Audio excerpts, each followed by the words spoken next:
What happens is that anybody can become an advocate now because everybody can hop on social media and tweet whatever the fuck they want. And then you get these kids that are young, that are radical, that have a lot of trauma, and now they become like the leaders of these movements, and they cause a lot of like internal strife and stuff on the progressive side of things that's really detrimental to even real life organizations. You lie. I don't want to do that. But, you lie to the advantage of the right, while you're claiming here to be a progressive because it suits you, while you're directing audience flow to the likes of Nick Fuentes and Lawrence Southern. Sunday, in my view, I think you're being a little less charitable. I mean, 𝙇𝙤𝙗 is making a point that it was. Okay, well then he shouldn't have agreed to debate, and having found that he wasn't prepared for it, fled silently. He didn't quit. But didn't you flee from one of the debates with 𝙇𝙤𝙗? Me and 𝙇𝙤𝙗 are not in a community. I'm not on the same side with Kyle. I'm not on the same side with you. I don't know. Are you on the same side with me? No, God no. Fair enough. The question today is rather simple. What is the biggest threat that progressives face today? Now, I'd like to hear your thoughts, but please keep intro statements under a minute so that we can jump into discussions as swiftly as possible. We're going to start with Kid Not Kin is going to lead us off on this. So go ahead, Kid. What do you think? Hey, yeah, what's up? You can call me Kid. It's easier that way. I mean, you say that it's simple. Seems a little bit more open-ended to me. For me, I think the biggest issue that the progressives have right now is the problem of taking how democracy in our country works seriously. It tends to be the case that the right is focusing on a lot of cultural issues because to them, culture underpins politics. This tends to be the case for me too. And it seems like the progressives have a really difficult time trying to contend with arguments from the right because they have very little understanding of it. Usually it's replaced with a assumption of malicious intent, which keeps the conversation from moving forward. In a democratic system, you probably need to have that conversation moving forward to have any progressive change. So limiting that conversation from moving and instead doing what I think is tantamount to tantrum politics is probably anti-progressive. And I think that's probably the onus is on the progressives to solve this issue if we're going to move forward in our democratic system. That's it. Thank you for being here. Always looking forward to your energy and your takes here. Sure. Next up, Katee, please. Yeah, so I thought it was really interesting that the question is, what's the biggest threat? And I think most people are going to address it as what stops progressives from being more effective. I think the biggest threat to progressives is fascism. I think that's an easy answer.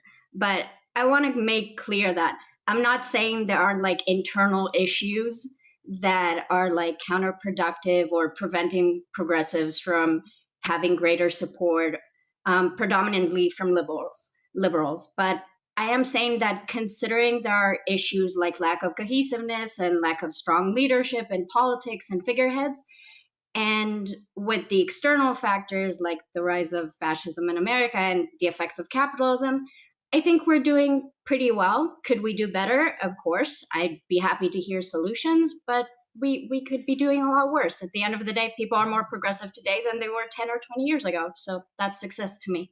Okay, thanks for being here, Katee. Looking forward to having you on. Next up, we have Jenny Matrix, please. Hi, thanks for having me on, Wick. So yeah, nearly every major threat to progressivism in 2023 is either directly from the progressive movement itself or is really just a product of its own making. The principles espoused by many progressives and any sense of pragmatism are discarded the moment an opportunity to gain clout appears. So progressives will burn anyone in their movement who steps even slightly out of line. A good example of this is the way that Keffals tried to take down 𝙇𝙤𝙗 and a number of other people in this space over things like transphobia, which ultimately didn't really materialize. And progressive principles are regularly used as a pretense for calling people out over what is really personal issues. A good example of this is the way that James Charles was cancelled over what amounted to a business dispute where he was falsely accused of being a sexual predator, and then his detractors took to the internet to falsely accuse him of being a racist, transphobic sex pest. The favorite activities of many progressives are calling people out on Twitter and voicing support for policies that do absolutely nothing for the groups they claim to be supporting. They will fight endlessly about fringe issues, no matter how unpopular it makes them look with the general public, or how little they actually help marginalized people.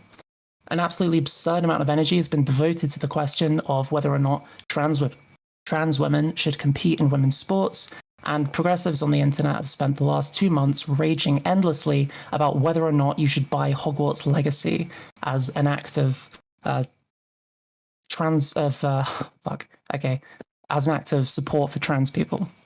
And in this case, even most trans people do not care about it, and it makes us look like pedantic children. There are even cases of progressives supporting policies which will, in the long run, seriously hamstring the progressive movement. Support for high levels of immigration with no care for country of origin or the type of person being brought over has led to a significant number of very socially conservative people coming to the US and Europe. And even though immigrants, especially even socially conservative ones, may generally vote for more left-wing parties initially, as it's in their immediate interest to do so, and because of racism from right-wing parties, they will tend to hold far more right-wing views than the general population, and as they become more accepted over time... We can get it into the discussion. We'll get into it. I promise you. I promise you. But we got some other people to get through. We'll get it. We'll get it. Okay. Next up, President Sunday, please. Yo, so the title of this panel is What is the Greatest Threat to Progressives? Who is meant by progressives is not specified, so I'll speak very generally. First, it cannot be the behavior of the average progressive individual, whoever that is, as whatever we take progressives as a group to be, it is not a discrete organization, like for example a political party, which is capable of being disciplined and made to stick to a policy or a plan. It's a movement, and as such it's intrinsically atomic and dispersed. Its only firm unifying points are the thought leaders who attach themselves to it. Therefore, as I see it, the greatest political danger, not just to progressives but really to any movement, is the co-opting of its leadership by mercenary figures who will ride the wave when it appears to be rising, and turn on it as soon as doing so becomes profitable or easy. In this respect, the greatest threat to progressives is the market pressure put upon thought leaders to adopt anti-progressive politics when we are hurtling ever closer to the point of no return with respect to the urgent matters of climate change, social and economic inequality, and the persecution of ethnic, sex, and gender minorities. Okay. Should be about a minute. Thank you. Yeah, that's excellent. Thank you. Next up, we have Brianna Wu. Please go ahead. Hello, hello. I didn't write any of my statements out. I wanted to kind of dynamically address what everyone was saying. So Kid, Katie, Jenny, and you to a lesser extent, President Sunday. I don't know what to call you, by the way. I think a lot of the Sunday, the comments everyone here is directing is at individuals. I have a different answer. I think progressives are generally trying to answer the wrong question. This is the biggest threat to us. I think it's not this person is doing things the wrong way. We need to take them down. I don't agree with this tactic. I don't agree with this point of view. I can tell you, as someone who runs a super PAC, as someone who's a former candidate for United States House of Representatives, the biggest threat to progressives is we just flat out don't have the infrastructure to bring any policies to bear. We are focused on the wrong problem. Destiny, I want to give you credit. You went down to Georgia, DGG did, to try to get Raphael Warnock elected. You were successful. I actually, from my friends that worked that race, heard good things. This is the correct thing to be focused on. How can we get the power that we need to bring our policies into play? I do think progressive backbiting and our failure to present our ideas online is a portion of that. But I think the bigger component of this is we're focused on answering the wrong question. Thank you for being here. I'm looking forward to getting into it with you. Last but certainly not least, Destiny, please. What is your thoughts? I feel like progressives have a hard time narrowing in on effective policy and focusing on effective policy.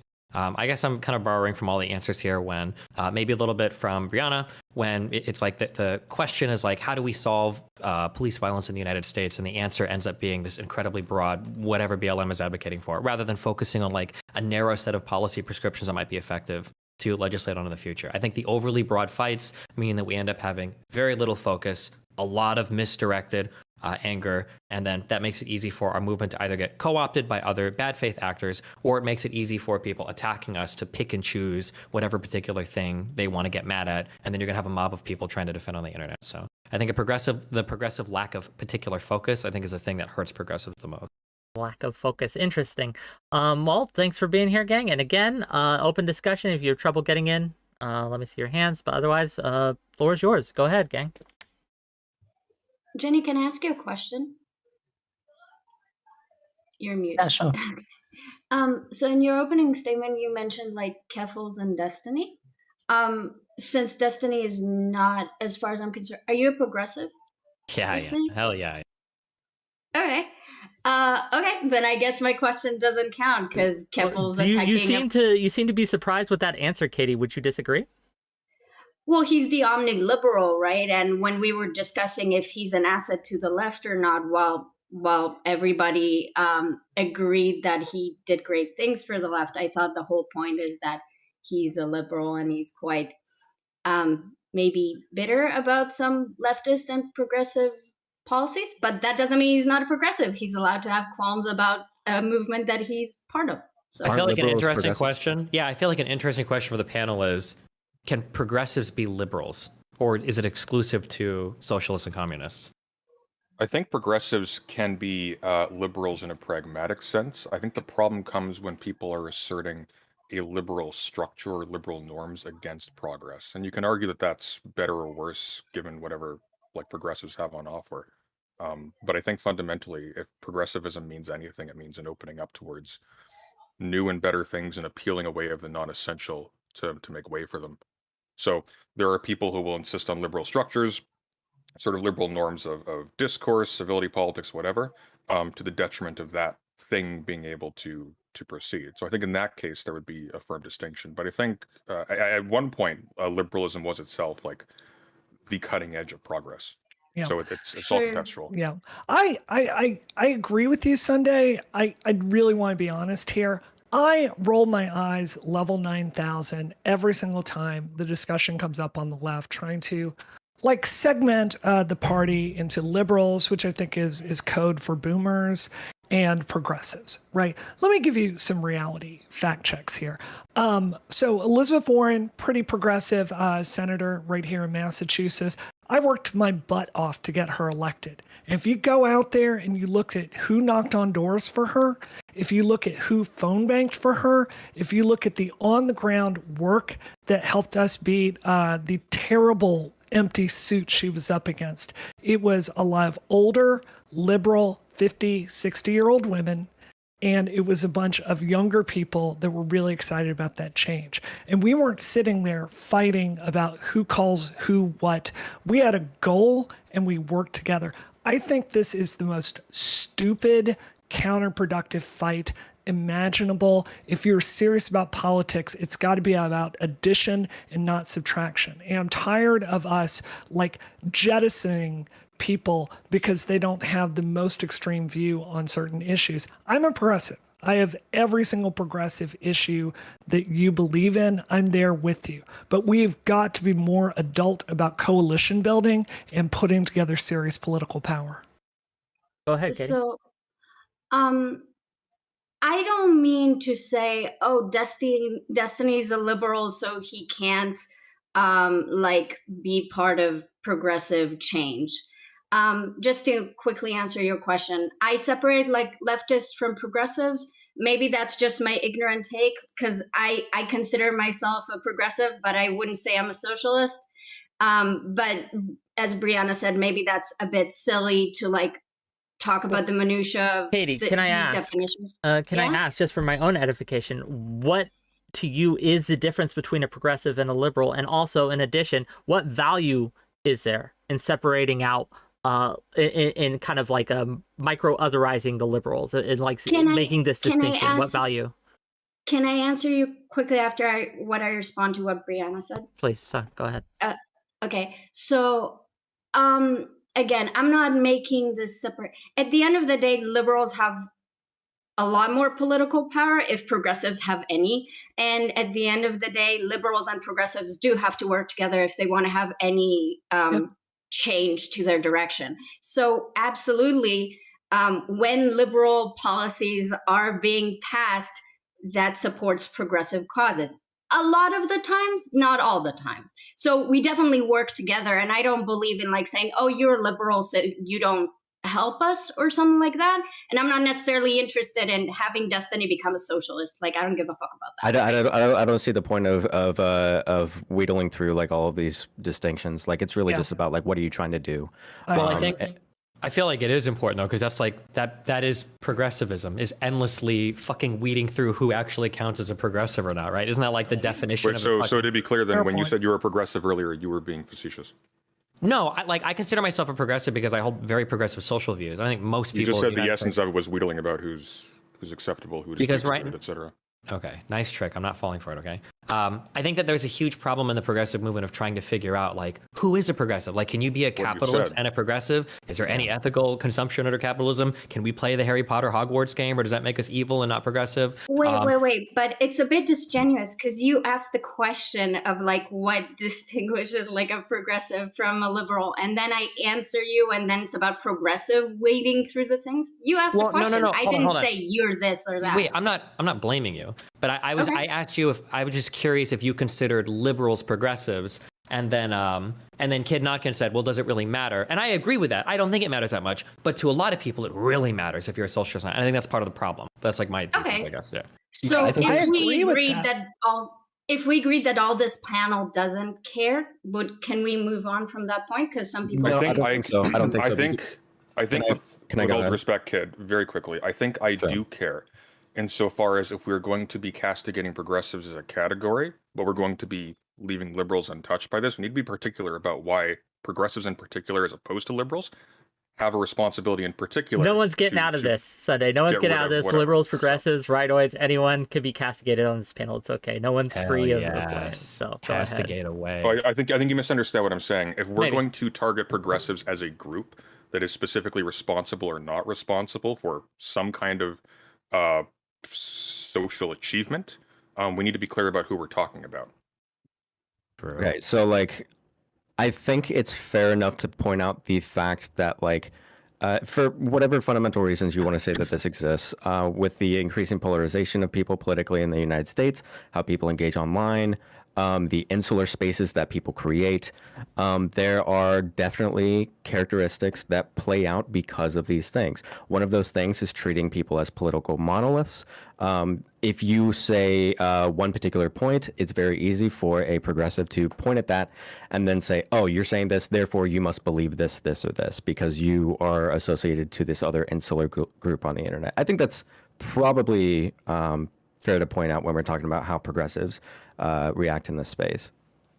But I think it's when we're talking about this, I think it's fine to say that liberals and progressives, especially juxtaposed against like conservatives or Republicans, like we're going the same direction. But I don't think it's unreasonable. Like, I think most people understand there are differences in terms of like ideologies, or maybe a lot of leftists would claim that there are different like lenses of analysis through which you see the world and like offer solutions. So I'm not saying that it matters for the sake of like separating each other. We can be allies, but a lot of the times progressives would have an issue with liberals because liberals would not be willing to take extra steps that progressive thinks are necessary. Whether that's good or bad, we can discuss. But just real quick, Katee, if I may ask then, right, on that note, right, is it worth our time, given all the opposition we face from the outside? If the liberals are with the progressives, in most cases, is it worth our time to spend our capital and energy and efforts in drawing these distinctions as well as fighting the progressives? And why is that the case? Okay, so I'll ask you a question, and then depending on your answer, that will change my answer. Do you consider the Democratic Party like liberals? Yeah, for the most part. Okay. Yeah, Do you think the Democratic Party supports progressive interests? Yeah, sometimes. Sometimes. Yeah, sure, sometimes, but you said most of the time. And we also said that, again, just because you pass a liberal policy doesn't mean that it comes from a progressive. You talk so much, I gotta give you some pushback here. This is exactly what I'm talking about when I say you're chasing the wrong question. This shit doesn't matter. If it does not matter. If you believe that progressives need more power, and I agree with you, what you need to start doing, in my view, is to stop wasting time on theoretical questions like this. This is what you need to do. You need to go start a fundraising base. You need to start a volunteer base. You need to bring on someone that's an expert and help you comply with FEC regulation, which is a massive part of this. You need to find a lawyer that can help you do things. I'm talking the bread and butter business of garnering political power. The problem is, and I say this respectfully, but we have 2 generations now that, in my view, have been brainwashed by being growing up on social media. And it's trained everyone to think that politics is this performance game where you post what your dream world is going to be, and then magically that gets translated over into real world political power. That is an illusion. That is a lie. And if you're serious about beating the liberals, the reason they're winning is because they're serious in doing things that make sense to beat the Republicans. That's why they have more power in the Democratic Party. If you want to be serious about building the data infrastructure and the volunteer infrastructure that we need, I would love to do that alongside of you. But at the very beginning of this, when I said you're interested in answering the wrong question, this is a perfect example of what I'm talking about. So Sunday, I'll respond and I'll let you talk. Okay. Will you decide who gets to talk? But go ahead. Sorry, Wick, and then Sunday right after. So Brianna. Yes. I already said earlier, I'm fine with ditching this question if we're all on board. And then President Sunday said, no, it's a distinction. So I'm just trying to engage with what the panel is saying. I do not care. This doesn't matter to me. But there was something that you said that I think is important to address. I'm sure there are many reasons why liberalism is more popular than progressivism, but I also think they're winning because it's easier to win when you're more part of the status quo than something that challenges the status quo. And like, we can say that's not the main reason or whatever. I'm not going to disagree with that if you want me to, but I just wanted to say that. So I'm fine moving on. I don't need to die on this hill because I don't even care about this distinction. I already said we can work with liberals. Okay, I hear you. I'm just trying to engage with the panel. I heard you. I heard you. I'm satisfied with the response. You can move on. Okay, I think it feels a little bit weird to completely separate these cultural issues from the way that politics is done systematically. That seems a little strange to me, especially when we see on the right that like this is like a fundamental building block for like getting their base energized and getting people on the same page to vote for policy that they all agree with, right? Like it seems kind of strange that we would see that happening on the right and then discount that completely from the left. It seems weird. Who are you saying this to? Brianna. Okay. I'm not trying. I literally don't understand the point you just made. Could you say it again in different words? Me too. Yeah. I understood the point. Okay, well, please take it. Yeah, okay. You're defining this process of like, listen, what we need to do is we need to have like these fundamental actions. We need to go out there. Yes. We need to raise money. We need to pass these policies, Yes. et cetera, et cetera. Yes. And for me, it seems a little bit silly to completely detach that from the way that like most Americans are communicating with each other politically and how people believe or how people think about values and ideas within society. I'm not suggesting they're completely separated. I'm saying there's I think actually, if I may, before you bite that bullet too hard, I think you were actually sort of directly implying that they were connected. You were just highlighting electoral politics as the primary arena for the short term. That's exactly right. It sounded like you were mystifying it a little bit. It seems like people take it too seriously. You're not interpreting that. Think about it. You're probably too young to have played a game called TIE Fighter. But if you do go play it, and you should, think of it as secondary mission objectives and primary mission objectives, right? The secondary mission objectives help feed in. The online discourse has a non-trivial amount of it brings people into the movement. It builds them up, though all this progressive bullshit and infighting pushes them away. Let's be straight about that. But our messaging and cohesion has a point. I'm just saying, if you're not then taking the next step to real world political power, you're ultimately just masturbating. Right. No, I think that's the point, is that is the next step. Right? And then may I ask though? It has a first step to it. But Brianna, you say that, and forgive me for this, but we had a panel not too long ago on the Hogwarts legacy, right? Boycott, right? Sure. Like talking about driving people away, talking about making things more difficult for the on-the-ground activists. How is that, which you advocated for, substantively different than what you're saying now? My view on Hogwarts, if you go back to that panel, is very straightforward. I said this is a bad fight. It's a bad framing for us to have to fight on, but it's the battle that J.K. Rowling started, not the trans community. And I think there's value in trans people standing together and pushing back and asking for a boycott. I don't support the ways that this boycott has expressed itself online. I think it's the toxic politics I'm talking about here. But as far as a mission objective, I actually think the trans community was relatively united in saying, we would like you to stand with this community. I think that's a worthwhile mission objective. So I think, can I enter something here? Because the Hogwarts Legacy illustrates it as well, too. I think that and I'm not saying progressives are necessarily unique in this. Maybe this is just of all politics. Phrasing everything as like the end of the world or an existential crisis or genocide for a group of people on every single problem, I think starts to get really exhausting at some point, to where it's like I think that an okay call for like, we should boycott this because we don't support J.K. Rowling and we want to send a message or whatever, like I think that's fine. But when every single issue turns into like, if you don't boycott this, you are transphobic and trans people kill themselves and you are genocidal by, you know, casting a spell in the Harry Potter game, I feel like that's part of the problem that gets everything so high strung and then makes people like roll their eyes so much at every progressive demand.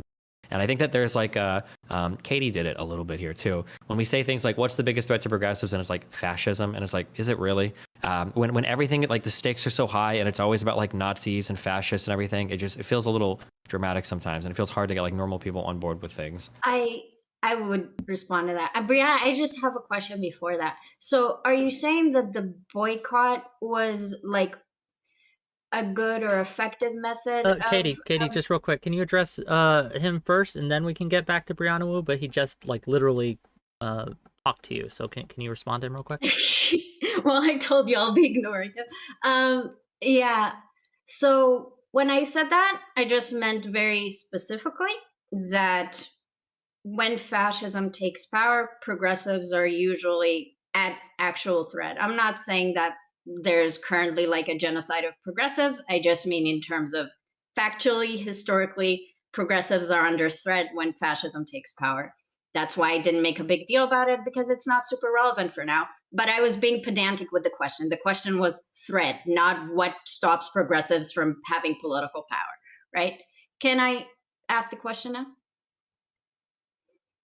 No? You can ask it. I kind of feel like you're dominating this discussion. Yeah. I apologize. I'll shut up. No, you don't have to shut up. I just want, like, this is a problem, right? The reason I asked this question, the reason I put this together is because it's an actual problem that I see happening. I see people, much to Brianna Wu's statement, right?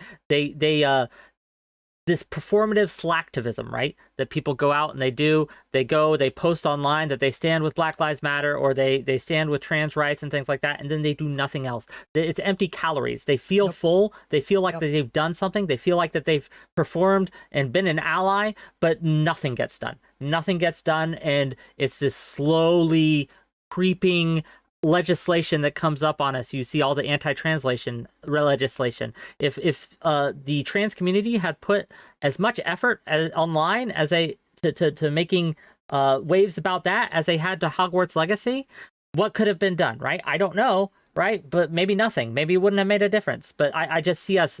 I feel like, go ahead. With all due respect, Wick, I feel like attributing responsibility to a group, even one as specific as trans people, we were talking about progressive earlier, it's just a non-starter. What are you gonna tell them? Hey, you should enforce discipline in your organization. It's not an organization; it's a demographic. These are not groups that are capable of a concerted policy or a plan. That probably needs to change then if they want to get things done. Correct? Trans union, yes. Unironically, you're right? not Well, wait, hold on. You can absolutely direct like movements. Right? BLM is a largely disconnected group of people, right? I know that conservatives like to point to the BLM organization, but for the most part, it's pretty disconnected. But there was a lot of unity in those riots, right? I think that you can push and massage and... You say a unity in those riots, but you describe yourself as a progressive, but are also describing BLM protests as riots. Good luck. I mean, You have a better shot of organizing Were them than they- any of us. were they Hold not? on, I wait, believe I'm just it. so curious. Wait. Do you think that like snidely finding an exception to everything I'm saying is like disproving a single thing I'm saying? Was it not true that there was That's a not an massive exception. That's unification? a fundamental contradiction between what you're saying and your actions. There was a massive unification of BLM protests / riots or whatever throughout that entirety of the post-George Floyd stuff without any leaders being required. So it seems like we can speak to some sort of cultural trend or phenomenon. Yeah, and it you seems can like you can cause people to go out in the streets with a hashtag. What does that have to do with what we're talking about? Because we're saying use a different hashtag. Instead of defund the police, right, which hurt a lot of Hang on, progressives. one sec. Sure. Yeah, to take sure, a response to that. Different hashtag. How are you going to get people to only use a different hashtag? How are you going to excise the people who are ACAB from the people who are just reform the police? How do you do that? And who's you in this equation? Well, what position of influence or authority do you have to enforce that over all the other disparate groups? I literally set the discourse for half the politics fucking streams on this platform for 2 weeks with a tweet, and all of you guys have massive influence too, because there's stuff that you guys say that can blow up in your little tweet. That's not really. Hold on, wait. Let me answer a question before you keep railroading me. Stop. Stop railroading. Okay, all of us in this room have the power to set discourse. Brianna probably has more influence than me in a lot of areas in terms of like discourse that can get set. All of you guys can be part of conversations that can set discourse for weeks on end. And when you set this discourse, it influences people's minds and it moves them in a certain direction. If I don't know why you're even here, or I don't know why you exist online at all, if you're unironically going to say like, well, what power do any of us have to change about any of the things that any of us think about at all? Like, we all have a little bit of power. You're not following me. You're not following me. The issue is not that you can't influence people. The issue is that you can't enforce discipline when you have disparate voices saying contrary things. You absolutely can enforce discipline. We do it socially all the time. What do you mean how? Who's we? If you mean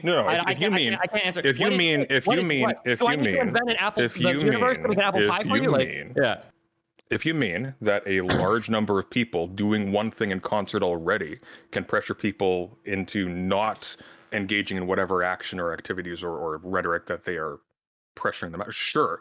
But how do you get that rolling in the first place? How do you suddenly make one policy more effective than another one?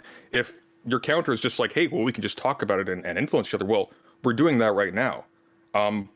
That doesn't determine which of us actually prevail. That doesn't determine whether or not discipline is enforced in one direction or the other. That's entirely separate.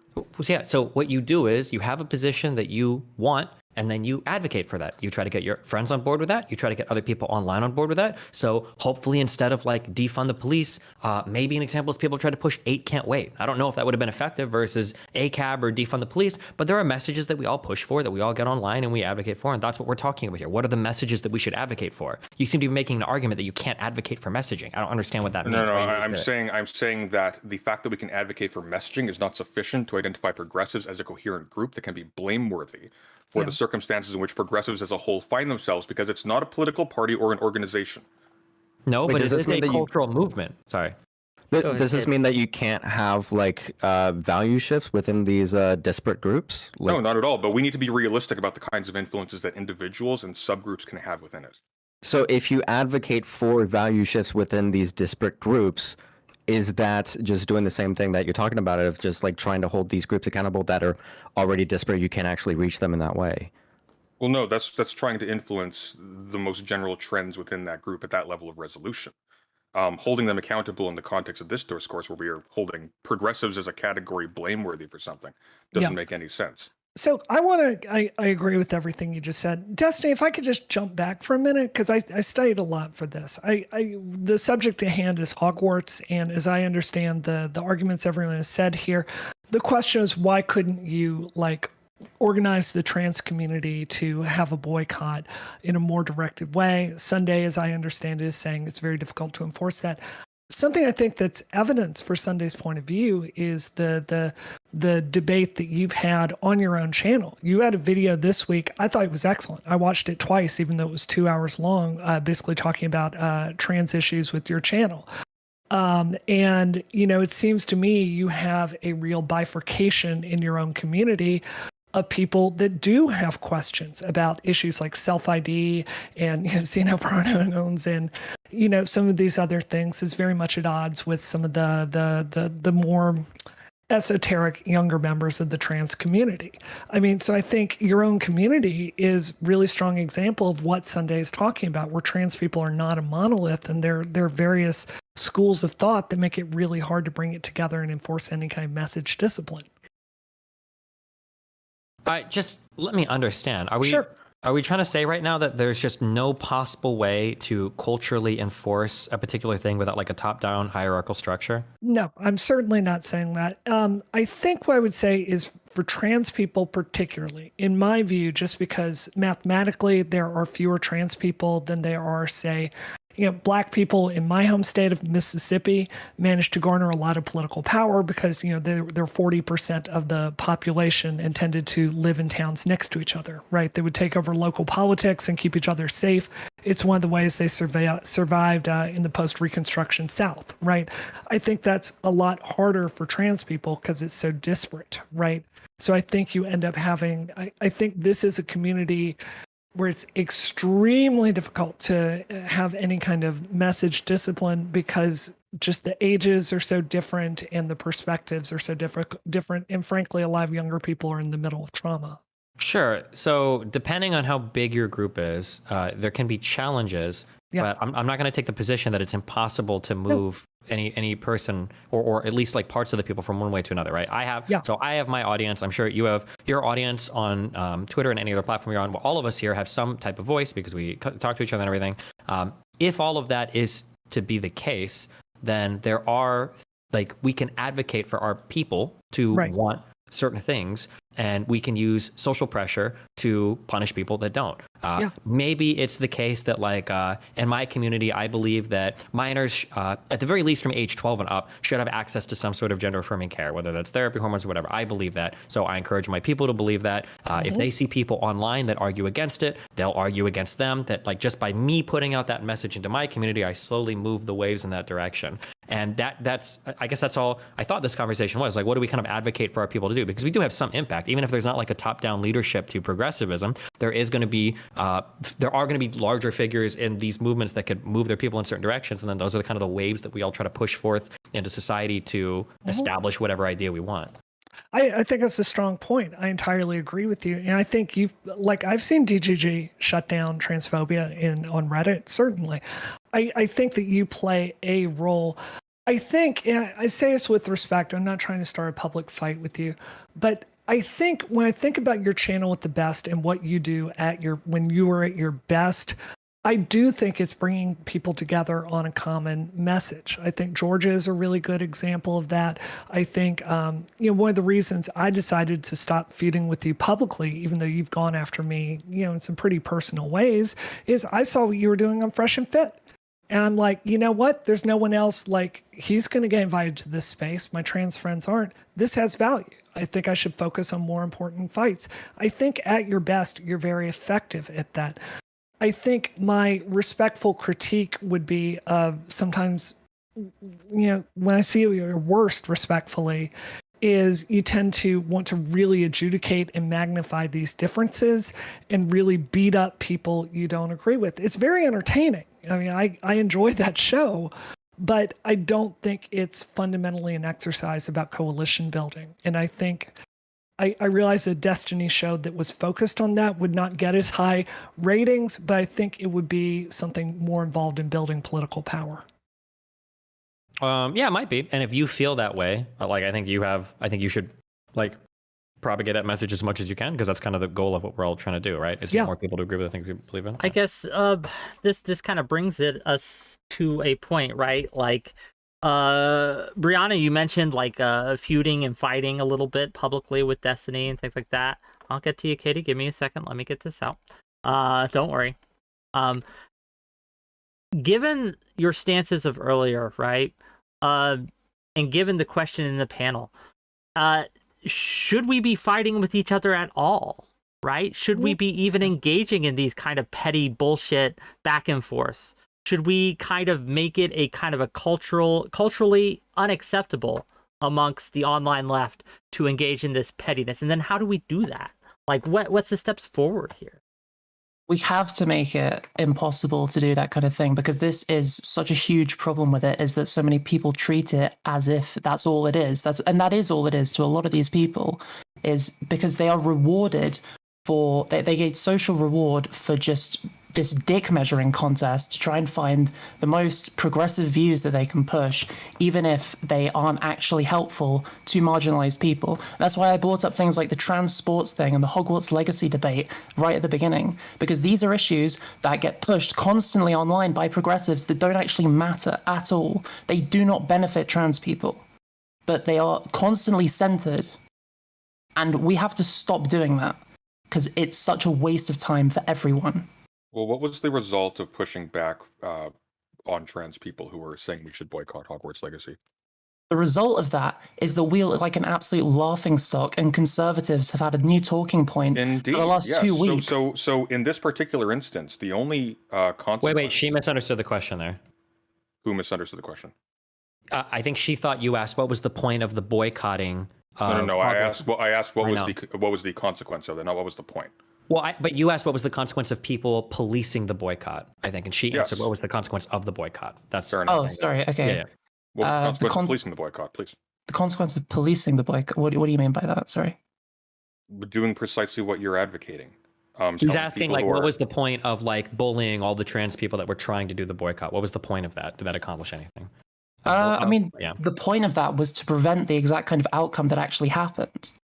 Like, conservatives now have this thing to laugh at us about, where we look like idiots because we've been pushing on this thing that just doesn't matter. Well, which has massively failed as well, I would add. Yeah, it seems to me that while the calls for a boycott were going on, the rhetoric that Rowling was engaged with, at the very least, was being highlighted in the popular discourse. Yep. The consequence that was being brought up anyway, and that could have been brought up without this pointless boycott. Of course. But the upshot of people within the community and sort of adjacent or nominally allies to the community piling on that was just to exacerbate the extent to which the people who were critical of Rowling were made to look like fools before conservatives and centrists, et cetera, et cetera. So I'm not saying that therefore the call for a boycott was a good idea, but what you're describing isn't necessarily a positive in that direction. It may be the case that you're only advantaging the people who want that group entirely gone. I think we have to be careful because that line of argumentation can literally be like, I think some amount of infighting is healthy. Like, you have to be able to disagree with people in the movement. We can't use the argument that like, well, what if we infight, but like we don't win our infighting, and now we've just given the opponents like ammunition for it. That's an argument against ever like disagreeing with your side politically at all. I think we should be able to disagree with you. Yeah, and it also I just think we're attaching way too much people on that same side and understanding that there's like multiple different angles that could have been approached instead of just seeing it as this internal. Like, I just think we're attaching way too much agency, and way too much, I guess, efficacy to sort of targeted interventions of the sort that we seem to be thinking like group discipline entails this level. When really what we're doing is with like various sizes of hands, I guess, just pushing waves in a bathtub. Like we only have so much control as to where they go. I just have to add to this very quickly. It is also absolutely true that when it comes to being an organization, like having national groups to act as like a public spokesperson or raise money or push back on legislation that's poor, trans people do not have the same resources that gay men have, that women have, that black people have. All these marginalized groups in the United States have managed to build effective, professionalized, advocacy groups. The transgender people have some, but I invite you to go look on Open Secrets at what their budgets are. It is not nearly enough to even begin to push back against this legislation. Something I think that's really, really destructive, Jenny, even though I don't agree with many of your assessments of intention here, I think we would probably both agree that Twitter has been a disastrous, terrible public spokesperson for the trans community because it's largely... That's exactly what I mean. Because if I could finish, you're talking about younger people generally who are in the middle of trauma, in the middle of transition. They're hurting. They're trying to express this feeling, I have value to the world. And it comes out in ways that they're childish. Yeah, I'm an adult. If you're asking me... Uh-oh. Let her finish. Is an excellent thing to fight for and strategize around. You can't say no to that. That's a much stronger argument. But what I would posit to is you're presenting this as some sort of intellectual or moral failure when it's a reflection of the lack of resources And the fact that the trans community has been relegated to trying to speak on social media because no one in reality is trying to speak for these issues. So I use those issues specifically, but they aren't it's not solely on trans people. I see it in progressive spaces in general, is the way that it seems to benefit progressivism. I mean, it seems to benefit the people who talk about it far more than the people that the movement is actually supposed to benefit. I think I respect where you're coming from. I don't mean this personally. I think that's a very dark assessment, and I don't think there's any evidence for that. I think you have kids that are genuinely hurting, and I think social media has trained a lot of us that the best way to see our values reflected in the world is to say what they should be on Twitter or Twitch or YouTube and put it out there. I think it's a value statement. I think it's deeply cynical to ascribe motives to that when it's so deeply individualized. You just can't say that on a mass scale. I think the evidence for it is the lack of progress that you've brought up, is that people aren't interested in forming these things that, like you mentioned, the fact that forming these political groups would be a useful and beneficial thing for marginalized people to do. Mm-hmm. But so much energy isn't devoted to that. And it's not the case that trans people just across the board don't have money. There are plenty of wealthy trans people. There are plenty of there's such a stereotype about trans people is that we're all programmers who make loads of money working for Silicon Valley tech companies. Right? It's not like there's no money is going just around. rife among the trans community. That's. I'm not saying it's not, but I'm saying that there are trans people with means who could do this. Sunday is correct, and poverty is endemic in the trans community. I never said poverty isn't an issue with trans people. You're giving the general impression that a solid proportion of them are not just well off but wealthy. Yeah. Yeah, they are.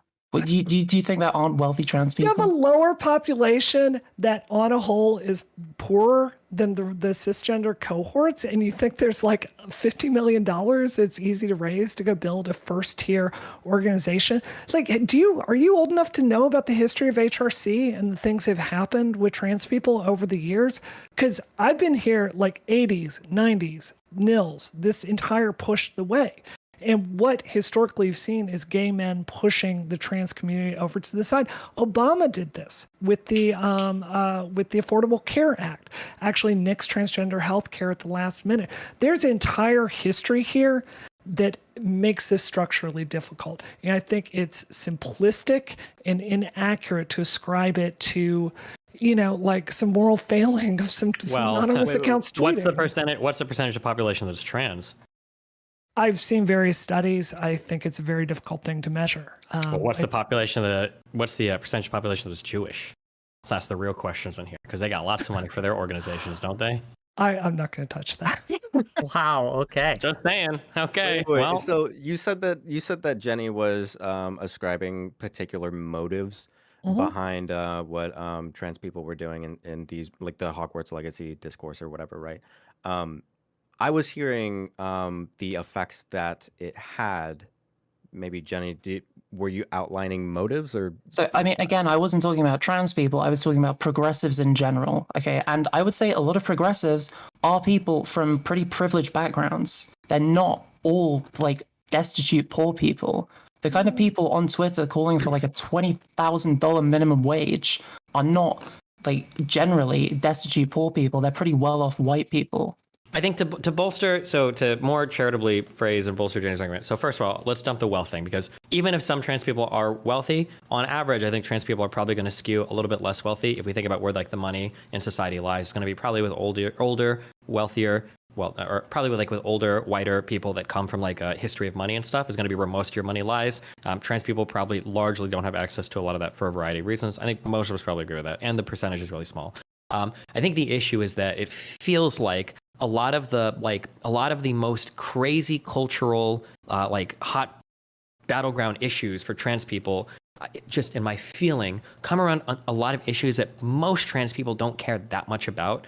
And I could be wrong here. I can only go by who I talk to, but like I get a lot of like when trans people and like Leah Thomas and stuff is brought on, it feels like there's a lot of eye rolling where it's like, I wish that the conversation wasn't on like the niche of the niche of the niche fucking issue constantly, or like should like are 4-year-olds allowed to declare themselves as like a trans baby or something? Like these are such minutia issues that Republicans get on Twitter, libs of TikTok blow up into huge issues, and then every progressive wants to fight about how like they're gonna have a 2-year-old baby that's non-binary, and it's like holy fuck. Slow down, and I Cowboy. feel like for a lot of that fighting, the main people on the battleground aren't necessarily like the everyday trans person. It's the person on Twitter that like wants this to be like the new sexy area to fight in. That's not so small an issue, though, because the capacity to access HRT prior to puberty is a reason for a lot of the mental illness and a lot of the poverty resulting from the mental illness that takes place in the trans community. Yeah. It's a hell of a different thing for somebody who's been on puberty blockers to decide they want to fully transition in adulthood than someone who hasn't and has to contend with my bone structure. Like it's hard. Thanks. I don't think anybody here disagrees with that. Okay. Katee, I know you wanted in for a little bit. I'm going to give you some chance to kind of weigh in on this if you have something to weigh in on. I had something to say about the previous point, but it's fine if we don't want to go into that. No, go ahead. So I think there's like just a slight maybe misunderstanding in terms of maybe the language being used. Because when people say like enforce and discipline and make progressives, I guess, be Twitter literate or stuff like that, I think me and Sunday tell me if I'm wrongly speaking in your behalf, but I'm like, how do you enforce that on a bunch of individuals that aren't organized under like an organization or anything like that? Well, the problem too is that, if I may just hop in really quickly, an additional problem there, and this came up with the Hogwarts Legacy thing that was brought up earlier, when you attempt to enforce discipline against contrary groups within the overall movement, such as it is, that now gets picked up by opponents of the movement and used as a weapon against the whole. Yeah, I think it's just like, I thought it was interesting that there was like a misunderstanding, because I don't think me or President Sunday are saying that you can't influence your audience. Destiny and Brianna, I'm sure you guys know, you influence your audiences all the time. So we weren't saying that you can't advocate for your positions. And I thought it was very interesting that like Brianna brought up like criticism of you. And then you said, yeah, if that's what you think, then you should continue saying that to like evoke change. But when you say discipline, or when I hear discipline, she can't make you do something. She can apply social pressure, but she can't like, so, you know, how do I make someone on Twitter stop advocating for a boycott? So it's like, I'm fine. Isn't social pressure like a type of discipline? It is a type of discipline, but it's not a type of discipline that's rooted in a singular agent's will. Yeah. People conform to social pressure and then themselves pressure other people. And like, where it stops and where it begins, no one ever really knows. I don't know who you're talking about. Social pressure as a dynamic. Yeah, thank you. Well, that's why I quickly said that it might be like a linguistic or a rhetorical misunderstanding, that we're just using the word discipline differently. Sure. When I hear discipline, I discipline can mean very formally like I'm docking your pay, or you're going in timeout, or I'm banning your account. But I think there could be like maybe instead of discipline, we can say like social repercussions for certain types of attitudes, right? Like people weren't posting the Black Lives Matter square on their Instagrams because they were going to get fired from their job if they didn't. They did it because there was a lot of social pressure behind it. Same thing for the reasons why people go to protests or show up at events or, you know, post whatever they do on social media. I think social pressure is a real way to guide and control people's actions, I think.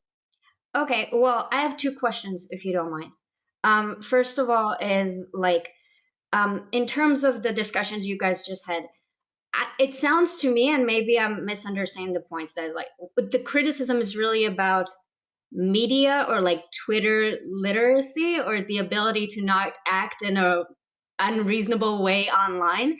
And I'm just confused why we are acting like this is like a thing that only affects the progressive demographic or something like that. So is that something that only progressives do on Twitter? No, I think I said earlier, I think this is like, I mentioned it with the catastrophizing everything. I think that every group like has their issues with being silly online. It's possible that it's a little bit more complicated, but we might be seeing Republicans now running into this issue where they had a certain type of behavior that was set in the party by Trump. And now that Trump is kind of getting broken off, they're having to deal with the repercussions of that. So it's not unique to progressives. Okay, here's the problem though, okay? So stop catastrophizing. That's undermining the effectiveness of the movement, et cetera, et cetera. So you say stop catastrophizing to the trans community in general. Some members of the trans community argue back. There's now disunity in the trans community on this particular issue. The result of what you have done is to actually sow disunity and to decrease the capacity of the trans community to cohere as a unit. Okay. And moreover, you will then be pressured back. Like that will constrain what you can put on offer as Yeah. okay. So here's my question, because your argument is basically that you can never argue inside of your movement because you're necessarily creating disunity. Can you give me an example of a way? I'm saying that the Well, criteria for the stop, inside and outside of the movement. stop, all of you. Let Destiny finish his question, and then you can answer it. Yeah, you can say as much as you want. I'm just curious. How can you disagree with your movement then, ever, without sowing disunity? You can. You absolutely can. The question is not whether or not you can't disagree with your movement or whether or not there are not cases where it's absolutely appropriate to do so. The question is, can you assign responsibility to progressives as a category in a useful way? Okay, I'm gonna ask the same question again. Can you give me an example of how you can disagree? When in the act of disagreeing with it, you are also dividing it and giving political capital to their enemies. Yeah, so I'm asking again for the third time. Can you give me an example of how can you disagree? Just as you've described, you can absolutely do that. But the question is, I know is I have that described. sufficient? I don't know how. I'm asking is that you. Sufficient? How can you? Is that sufficient to provide the social pressure that gives unity to the group? Okay, I'm going to ask for a fourth time. Can you give me an example how you can? Oh, okay, I have answered you. I was answering you quite pointedly. Okay, actually. Sunday, let me try, if I may. He's If I may, saying you Sunday, can just disagree. Katee, stop, He's please. saying Let me no. try. Katee. I'm sorry, Sunday. Can you, so say we are both in a movement together, right? And you have a substantive disagreement with something I've done or said. In what way would you take me to task for that without damaging the movement? Let's do a little role play here. Let's do a little exercise. So go ahead, criticize me. Go ahead. How would you do it? Show us. I think in the Hogwarts Legacy case, for example, I disagree with Brianna Wu's take that this is a litmus test for who is an ally and who isn't.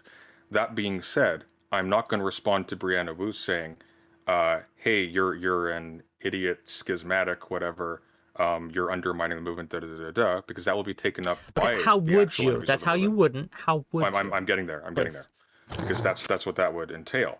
What I would do is I would have a conversation, in all likelihood, in private. If that failed, then I would go more public, and I would be careful about it. Like sometimes So that the that's enemies can't find out. Sorry.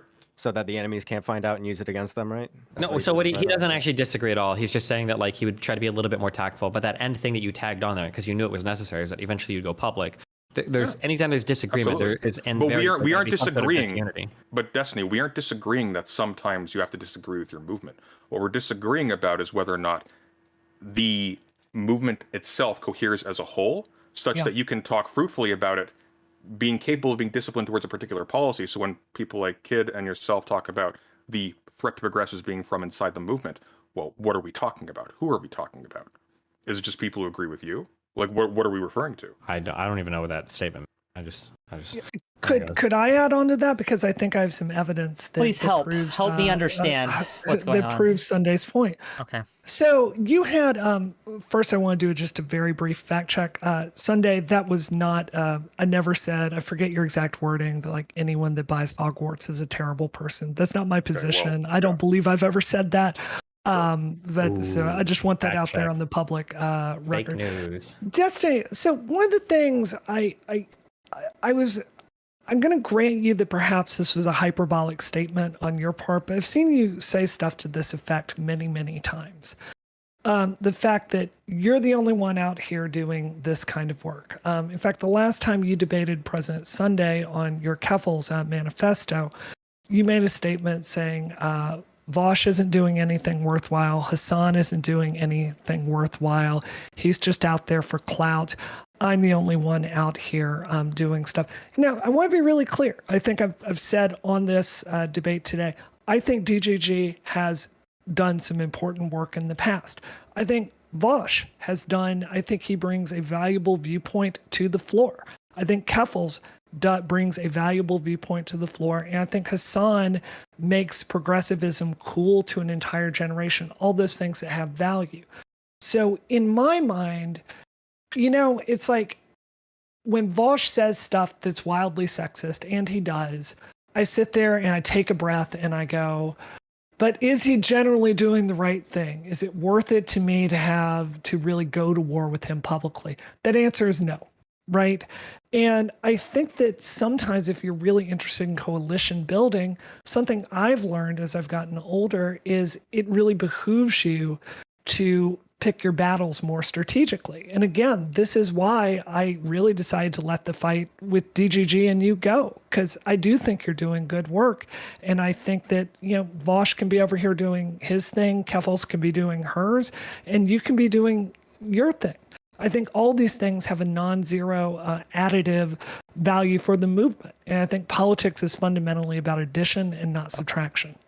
Yeah, so my issue is that when it comes to, this is just a general trend I felt, it might be just the corner of the internet that I'm in. It feels like progressive content creators online are first and foremost concerned with self-enrichment. And that's it. That's the only thing that matters. The only types of activities that they'll participate in are also ones that either up their clout or up their money. And anything outside of that just doesn't exist. So when I look at people, and then obviously these are my two best friends in the world.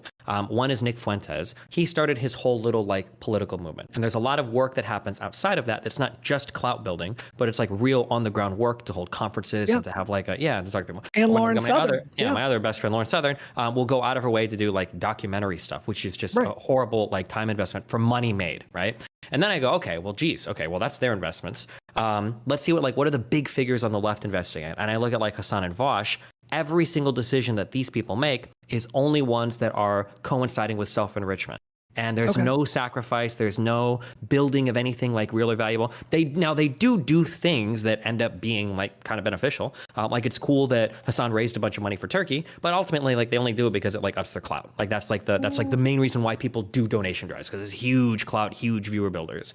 And it just sucks that we have so much money on some of these people on our side, and they don't want to spend any of it or do anything to build towards real world political change. You mentioned the Georgia shit that I did. That was with a single announcement, and I had to stop doing it because I got too many people. The single announcement, I got 300 people canvassing for a special election. If Hassan were to do that and were to seriously promote it, I bet he could drive over 3,000 to 4,000 people to a single event anywhere in a particular spot in the United States. It would be the biggest canvassing event in U.S. history.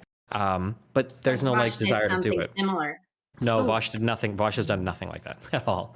Can I ask if perhaps, if I may interject? I'm curious, right? Because you pointed to figures on the right that are involved in activism in the small way. You pointed to Fuentes. You pointed to Lauren Southern and things like that. Do you think that there is something substantively different about the community in the right wing spaces that makes that more likely to happen than it does in the left? I grew up in Mississippi. I do believe that. I didn't vote for a single Democrat until I was 23. Okay, what is that thing? What is that je ne sais quoi, as they say, that makes it that the right will do this more. It's less fragmented. It's less fragmented. Your church, it's more of a monolithic culture. Your church is there to do it. Fox News is telling you to do it. There are people the Republican leaders in town. It's just more organized. So I think that's the difference. I do want to come back to this because Destiny, I fully agree with your view that Vosh and Hassan and all those figures should do exactly the steps that you're taking. I agree. But that is respectfully a bit of a Texas two-step from what I said. I think my objection would be, and again, I think you're someone who at your best does extremely valuable work. Thank you for going on Fresh and Fit. I really value that. But I think that you personally spend a lot of your time going after people that you perceive as enemies. And I think that's fundamentally something that's not coalition building. I don't think Hassan, I think he has his differences with you. I don't think he mentions you very often. And I think that the most basic test for your own moral standards is, do you follow those yourself? And respectfully, I don't think that you do sometimes. I don't really want to make this a personal, me versus Wash or anything like that. That's fair. That's fair. I don't have moral standards around people attacking people. I have no problem with people attacking people. I think it's fine if people attack people. So I don't know if I would necessarily consider that a violation of my standards. If people want to do good stuff, I usually congratulate them. I'm not gonna like come down on Vosh if he does decide to do something beneficial, or like even Hassan. Like as much as I'll make fun of people for people fundraise for clout, it's still good to fundraise. Yeah. But the yeah. I think that there's a bigger problem going on where when left-leaning figures get like really popular, like none of that money is going towards any like good political projects ever. Yeah. It just goes towards like self-enrichment. And to contrast that with the right, the right has whole media kind of empires that they're building together with their money, right? Like Steven didn't have Nick Fuentes in his bedroom for money; he did it for love. Maybe.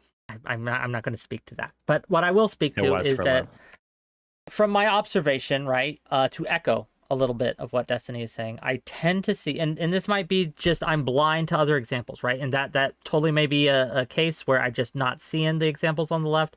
But the right is able to leverage their clout and their money and their finances in a way that is much more organized and much more messaging, with a lot more messaging control than the left is. Now, we see Trump attacking DeSantis now. Trump's kind of the wild card, right? Like Trump's creating a lot of division. But for the most part, I would say that conservatives and conservative movements tend to be much more lockstep than the left. And I'm just curious as the panels, like why? I still haven't kind of gotten that answer, but I don't know. I gotta pee. Can I just walk off? Yeah, I don't, man, go pee. You don't have to have a whole pass. Go ahead. Go ahead, Katee. What's up? I think it's straightforward. We're a big tent party. Like with the Republican Party, generally speaking, is it is white, straight, Christian. It's a very homogeneous culture. I think if you look at the left, one of our big challenges, and the reason we always have to outwork the right, is we have all these various groups that don't necessarily want the same thing, and all of them have trauma, and all of them think they should be in the driver's seat, right? So I think it's just I think it's inherently a more difficult proposition. Also, if I was a billionaire tomorrow, the first thing I'd do, Destiny, is you keep talking about building this Daily Wire thing. I think I think the left needs some large broadcasting apparatus. And I wish to God I could get you and Vosh and Cenk at Young Turks and Sam Cedar and everyone together in just one place, like setting the culture and putting out our messages for the day. Because I think that the right has an apparatus to set the news cycle and the left simply does not. And I think it's very much to our disadvantage. So I just quickly checked. Vosh did Progressive Victory 2020. I'm not saying it's like what you did. I'm not saying it's canvassing. I'm not saying he touched grass. I don't know. But he did do that, and that was something. So I just wanted to point that out. I had a question, and it refers to the Twitter discourse from a long time ago. It might be just like pointing out hypocrisy, so you can just dismiss it as like it's not the same thing. But if we're complaining that progressives, especially on Twitter, are like policing each other and other people in a way that they're like telling other people, you're a bad person if you buy this game. But then our attitude is like, we should socially sanction them to stop that behavior. I just want to know how that's different and why one is good and one is bad, just because of efficacy. Well, it's like asking, like, let's say you've got a group of people excluding other people, and then you're like, well, we need to exclude that people that are excluding the other people, and you're like, oh, so you're the same as them. Well, I don't, not necessarily. So I understand what you're saying. That like you think that so you think that my issue is that people are policing each other too much, but if I'm policing somebody that's policing somebody else, I'm like doing the same thing basically. Well, I just think, because I agree that I'm not making like the intolerance, like what's it called? Paradox of intolerance. I'm not making that argument. I'm just not sure how, even if people are being obnoxious and annoying and maybe even harmful to progressive causes because they alienate other people who read their tweets, I'm not sure how that's like excluding or being in a way so harmful that is worthy of the same type of like social condemnation. I don't know, that just seems like regular, you can say whatever you want, even if it's dumb, you know? I mean, I think it's important to be able to hold your movement accountable. I think it's important to be able to hold people accountable for like For what? for doing things that you think are ultimately detrimental to the overarching goals of your movement, right? I Then imagine. can I ask you something? Ask Do you away. think there's a difference between regular people who are part of a movement, as in they gain the benefits from the movement and stuff like that, and advocates? So is a trans person like a representative of the progressive movement? Not necessarily, no. Okay, so so can I judge all people on Twitter that express their takes to be like, you're being bad for progressives, like it's their job to be the best all the time in how they present progressivism? Yeah, I think you can. Why? I mean, I know you can. I'm just asking, how does that make sense? Because or why when is that you- reasonable? Well, because when you go out and you advocate on behalf of something, you, in a way, become an advocate. I think that giving a take to friends and family is one thing, but when you start to say something on a public platform, when you're advocating for something on a public platform, you've become an advocate for the thing. And with advocacy, I think comes some level of kind of responsibility for how you do that advocating. So if somebody says, yeah, Go ahead. Brianna? No, go ahead. So if somebody says that they are offended by the stupid Hogwarts game, whatever the fuck, and they don't want people to buy it, is that advocacy because they tell people what to do, or do they need to put a paragraph where they say why it's bad and then they're advocates? Like, how do we? I mean, if you say something like, oh, like it sucks that so many people are buying the Hogwarts game, I think that's whatever. But as soon as you start like giving commands to the public, yeah, you're advocating for something, right? I don't think anybody should buy this game. It makes you transphobic. I don't think anybody should buy this game. It's a test of character. If you support trans people, you can't. These are like advocacy messages. And I think with social media, anybody can be an advocate. For better and Okay. for worse, to be honest. Brianna, I disagree, but that's fine. Well, wait, I mean, how if do you disagree with you that? have shared social goals, like that is enough to be able to put the onus on people. If people are saying like, hey, like we have these shared social goals, we're gonna do this, and you're like, wait, hold up, this is counterproductive. Like, yeah, But putting the onus on people is precisely the same kind of command as the former. Which one prevails? I don't know. so I feel there's like, no firm rule wait, about what? this. What do you mean? Which one prevails? It depends on which message ultimately becomes more popular. I know, Stephen. But which one becomes more popular is not within the power of the person who is proposing whatever. I feel like you have this a magical ability to say nothing every time you talk. I don't understand what you're saying. Like, there's no guarantee that I know if you you don't advocate for understand what something, I'm saying. there's That's no probably guarantee. That's probably why you ran until you had 3 wingmen. Okay. I don't know why you're like making this weird assumption that like anybody here is saying you can guarantee a certain type of outcome when you do some advocacy. There is no guarantee. Sometimes you advocate for things, sometimes you fail. Sometimes you might advocate for things and fail for those things, and then it actually hurts your movement. But that's all part of advocacy. Because unless you can, then saying we need to enforce or we need to exert social pressure on has no meaning. no, that's not true. You don't know if you can until you try, right? Nobody knew that we could do anything with trans stuff until you try. Nobody knew we could do anything with black people or women's suffrage until you try. Like, you can't just say like these things. We absolutely had people saying, "Hey guys, cool it down with the gay shit. It's going to offend the centrists and the conservatives too much. It's going to hurt the movement."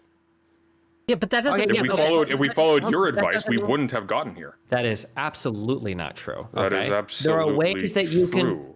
There are ways that I know that if you speak slow, it feels like you make a good point, but you're not. There are ways you can. Now, if I advocate. speak slow, I become audible through whatever it is you let think you're Destiny. doing. Hey, Sunday, let Destiny fish, and then you can respond. I'll give you all the time in the world to respond, but you gotta let It's so Destiny. much make more it fun when you can make the snide comments in the middle of every single thing I say, though. You can achieve social movements by advocating for certain things, and you can also set back social movements by advocating for certain things. For instance, there were huge disagreements in the black community over whether or not there should be violence at protests. MLK was a big believer in nonviolent protests, and they enforced it socially. Before every protest, they'd line people up. They would gather any type of blunt object, any type of knife or whatever, because they didn't even want to run the risk of that happening.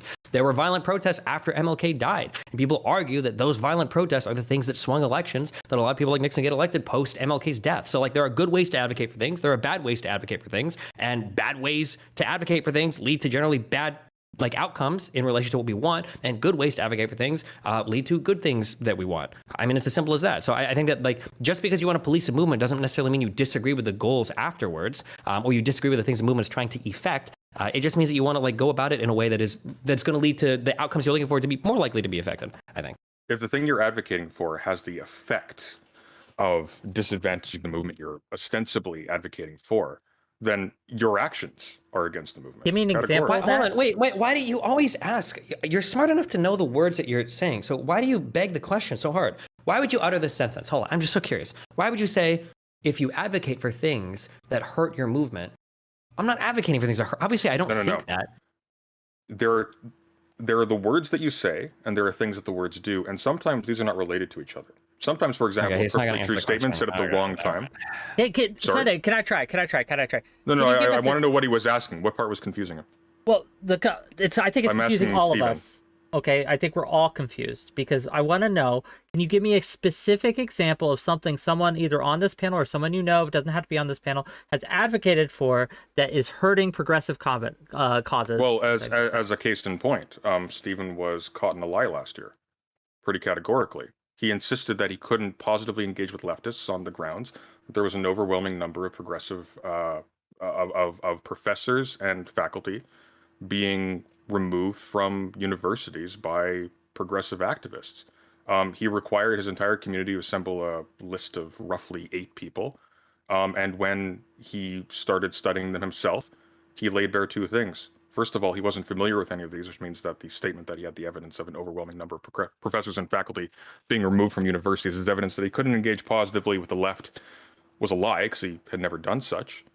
And secondly, that this was actually not taking place. So in effect, what he was doing by saying that was actually giving weight to a right-wing talking point, and in the course of criticizing the movement was actually giving fuel to the right as it was persecuting the left. I fail to see how he was advocating for something there, though. Like, what do you mean how he was advocating for something? What was he advocating for? He declared that professors were being persecuted in schools and were being removed to an overwhelming degree. If you think he was wrong, but that wasn't advocacy, that was an observation. No, that wasn't an observation. No, you're actually missing the point. It wasn't just yes, because it wasn't an observation. Because he didn't know. He didn't know of any examples. He had to go through them one after the other. It was a lie. When he said he had an overwhelming number of them, it was a lie. That's a claim that he has evidence. That's a claim that he has evidence in reserve. Destiny, that was a lie. I don't want to make this like a weird personal battle. This is not personal. You lie. I don't want to do that. But, you lie to the advantage of the right, while you're claiming here to be a progressive because it suits you, while you're directing audience flow to the likes of Nick Fuentes and Lawrence Southern. I could only be so lucky. Just to be clear, it wasn't that I had quote unquote no examples. It's that I'd read a lot of articles and I had a lot of examples, but I didn't have them collected in one place. So I wanted to do like a formal thing. Of the examples you provided, you got stuck on the first one. None of the others counted, and even if I grant the first one, your claim was an overwhelming number. You have one. If I grant Brett Weinstein. And we definitively showed that one was false. I don't think we're here to relitigate that entire conversation. Is that what you came here for? No, we're not. You already ran. This is settled. Oh, okay, so it's settled. Fair enough, whatever. Let's move on. Actually, can I just say, I watched this debate twice in preparation for this. I actually, Sunday, in my view, I think you're being a little less charitable. I mean, Destiny is making a point about why these conversations are important. Why he does that, I don't necessarily completely agree with that logic. Then he should not. Then he look. Sure. Hey, if that's all he was doing, then he should not have agreed to debate. I just watched it, and I don't. That's not the impression I got from it. That it was. Okay, well then he shouldn't. Then he shouldn't have agreed to debate, and having found that he wasn't prepared for it, fled silently. He didn't quit. But didn't you flee from one of the debates of Destiny? Because I was watching this clip in preparation. So y'all had a discussion, and Destiny was talking. You were attacking him in the same way. And Destiny essentially made the point, well, you got to take it one step further. Anyone who's associated with me that could make you complicit in this as well. And you go, which good day, sir. Enjoy your game. Which Brianna? Yes, it's Brianna. Brianna. Sorry, what? Brianna. Yes, you can call me Bree. You can call me Bree. Bree. Yes. That's bullshit, though. That's bullshit. I do not direct a disproportionate audience flow to the profit of a right winger.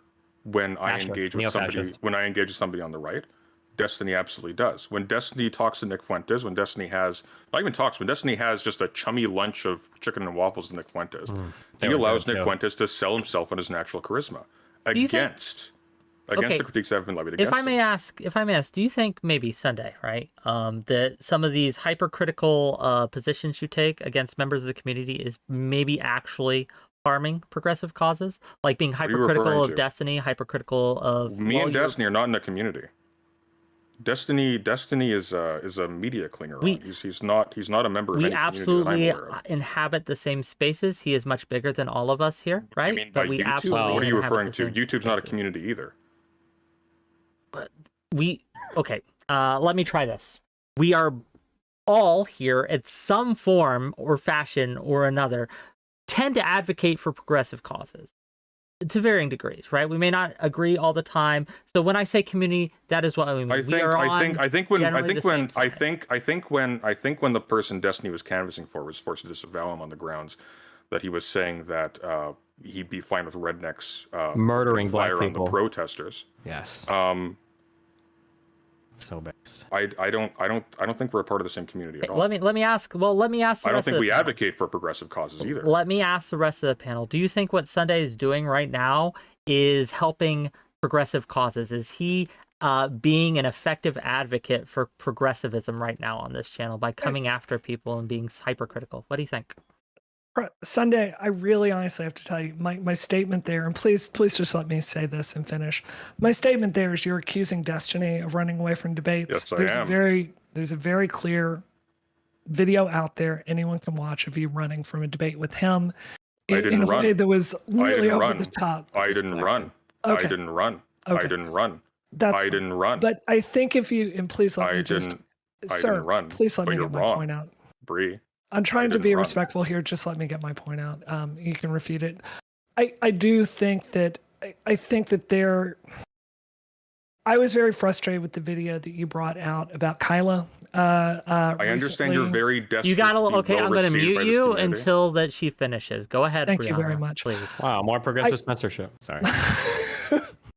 No, I was very frustrated with this video that you put out. And I think this is a really good example of somehow progressives, we can get so focused on the mission objective and our need to be right. We're not thinking about building things that are important. Yeah, Kyla, in my view, she's someone who is she's a little bit more conservative than I am. I think she has a more instinctual kind of sympathy with causes I don't necessarily agree with. But I think overall, if you look at her work, I think just like 𝙇𝙞𝙚 going on Fresh and Fit is very important. I think she is doing the Lord's work. She's out there talking to men, making them feel heard, trying to talk about these big issues in their lives, trying to really bring some emotional sophistication to a cohort that, in my view, is really starving for real connection with one another. I think this is critically important work. And I think if you look at her YouTube channel, like she was interviewing a terrorism expert this week about de-radicalization. Like, it's such important work. And I was so disappointed because I have seen you at your best, Sunday. I thought I said this before the show, I thought you did a brilliant refutation of 𝙇𝙞𝙚's manifesto against Keffels. I thought it was excellent. And when I see you at your best, I think you are really pursuing and advocating for things in a way that is very persuasive and powerful. I do think sometimes, and I've fallen into this trap myself, you get so caught up in these petty personal mission objectives that I think it gets expressed in a way that is deeply non-productive, like with Kyla. I think if you look at that video, really examine your claims in it, I don't think they hold up. And I think if you're asking, just to be clear, one more sentence, if we are serious about building power on the left, I think a really good question to ask is, how have I failed? How can I do better? What are the standards I need to hold myself to? I don't know you. Kyla misrepresented her credentials and sells therapeutic advice. And in addition, uses the trust she has built with her audience as somebody with a title in mental health to make anti-scientific statements, like, for example, critics of IQ as a measure of human potential, or as anti-science as anti-vaxxers. I think attacking that is actually one of the most important things we have to do. Now, with respect to me, quote unquote, running from Stephen, I don't see how I am running if I don't indulge an endless loop where he insists absurdly that my speaking to him is akin to him giving an opportunity to the likes of Nick Fuentes and Sneeko to sanitize their image before an otherwise condemnatory audience. I think you're out to lunch there. I don't agree with that. My statement here is very straightforward. I think when you're at your best, you are really able to aggressively pursue some things. I don't know what your exact background is in academia, but I think you're a very persuasive Political speaker. science, thank you. Okay, correct. We just want you to do I think better. it really comes through. I think Kyla in that video is a really good example of you at your worst, and sure. I was disappointed in it. What do you think? I want to get some other people in here, right? Like I want to give space for Katee here, for Kid Not You Kin, really want that for dog Jenny. pile, huh? Well, I think it's No. important to know, like, how, because it's a good example of infighting. Like, what do we think Professor Sunday can do? We're not better with this we're not content? on the same side, President Sunday. We're not on the same side. I'm not a professor. We're not on the same side. I'm not on the same side with Kyle. I'm not on the same side with you. I don't know. Are you on the same side with me? No, God no. Fair enough. Kid Not King. What do you think? Okay. Oh, shit, is there an imposter this among just seems like a I don't know if this is like a fucking intervention or something that I just got invited to, but sure, if you want to, this is like sort of an example of like a condemnation culture, I guess, if you want. I think that's a pretty good example of people just like fucking trying to make examples out of people and assuming malicious intent. The idea that you could have someone like Kyla or something just be like this absurdly evil caricature of herself is just so fucking ironic. She lied. She lied about her credentials. That's Wow. a fact. No, she didn't. That's a fact. That's a fact. Really? Oh my God. What is her credential, Bree? I- What are her credentials? I tell Can you, you tell me? if you want to have a separate Can you tell me? discussion- No. Answer the question. Can you tell me that? It's a very simple question. Sure. Yes. What is she? has my understanding of it is she has an undergraduate degree in the Canadian equivalent Psychology. of psychology. What's the next one? Sir, please let me finish. I'm I'm very happy watching you Google answering. frantically. Go on, answer. My hands are right here, dude. Good. Oh my God. Her master's degree is in what is called psychometry. She doesn't have a which master's is- degree in psychometry. She has a graduate diploma look, in if you're gonna psychological cut me off assessment. and not She has let sold me herself answer the as a question. psychometrician Okay, and a so psychometrician. we gotta take this one at a She time. has also Who claimed that a cares? Who psychometrist is the cares title of a about any of master's this? degree. This is bullshit, Sunday. Shut the fuck up, please. Okay, Jenny, I'm going to mute you too, because that doesn't matter either. What? Okay? I think I Jenny- think- Give me a second. Let's reset. Sure. Okay, right? I think this is a good example of we have this whole topic, all these issues to talk about, and what are we doing? Right? Oh, is this one person lying about a thing? Oh, let's go get them. Someone who is doing good work, right? Yes. Exactly. Oh. You guys can argue more. That's okay now, right? I just wanted to say Oh, that. I'm good am to I go. unmuted again? Yes, Yeah. you're unmuted. I'm just worried Professor Sunday is going to keep jumping in. President Sunday. President Sunday, not a professor. But thank you. It's the card again. It doesn't. He cares a lot about people's credentials, Destiny. Please don't call him a professor. My bad. Okay, well, where are we at here? Okay, Or- so let's talk. What's the a biggest little threat to bit. progressives? Well, this is a question, right? So given that we have, right, all these Wait, I want to answer you. Okay, Katee, answer the question then. Goddamn. Okay. Thank you. Okay. I think President Sunday, Professor Sunday, Mr. Sunday has a certain personality. Friends call me Okay. Mr. President. Okay, Mr. President, sir. I think he has a certain personality. I think he has people he dislikes. I think a lot of his critiques make a lot of sense, and I understand some of his critiques of Destiny. I think everybody or a lot of people feel like some of it is personal, and I don't think that's helpful to the discourse. But I do agree, and that's why at the beginning I asked Destiny if he's a progressive, because while I agree that Destiny does a lot to promote progressive causes, for example, he also does a lot of things that a lot of progressive things are quite harmful or counterproductive to progressive causes. So to say that he's an ally or that we're in the same community or it's like us hurting each other in the community, I'm not sure that me and Destiny are in the same community. I wish we were. He's a much stronger ally than I am.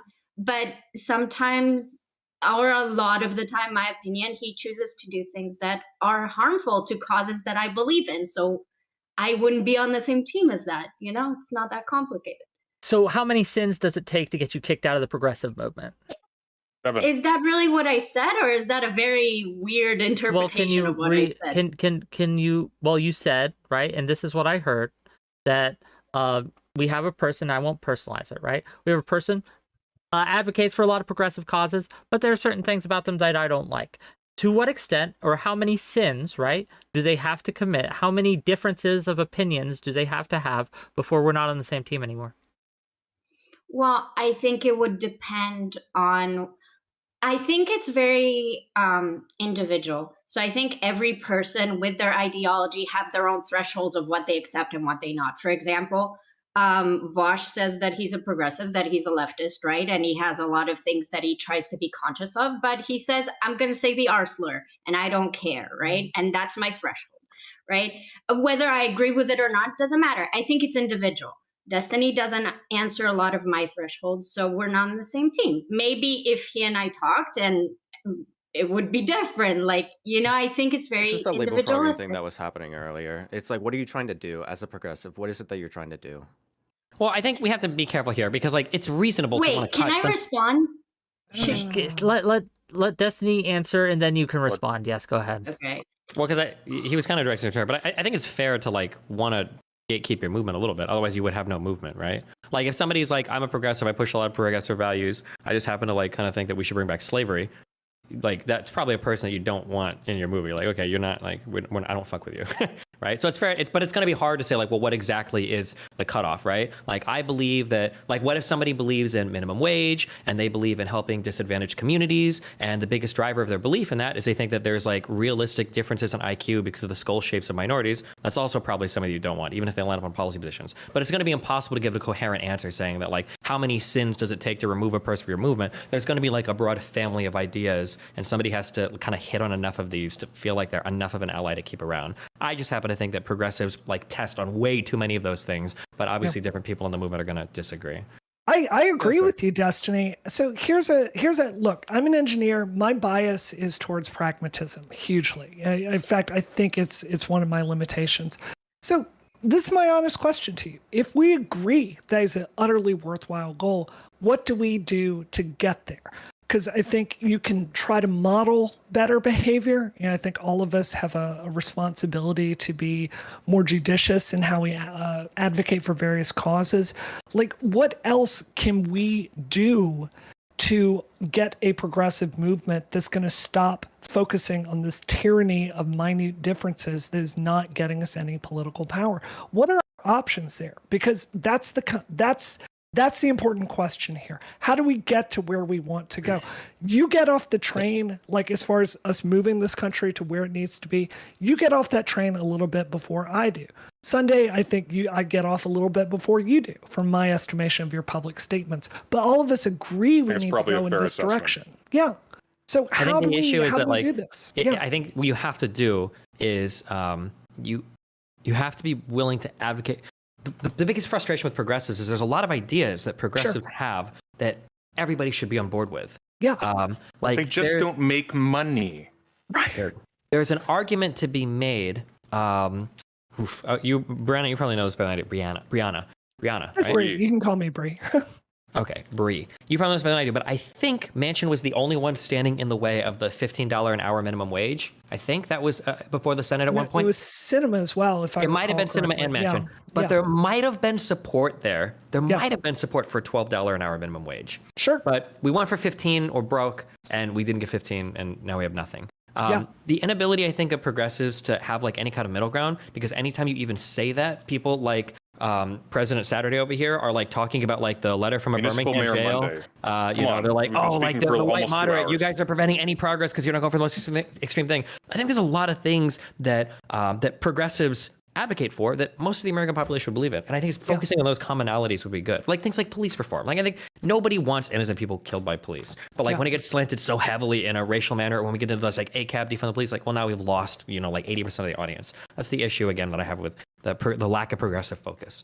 Yeah, I agree with that assessment. I really do. And I do have to say, and I don't want to get into, like, Senate baseball here, but in my estimation, I don't think the progressives have much power in the Senate as far as directing the compromise that the Senate was going to do there.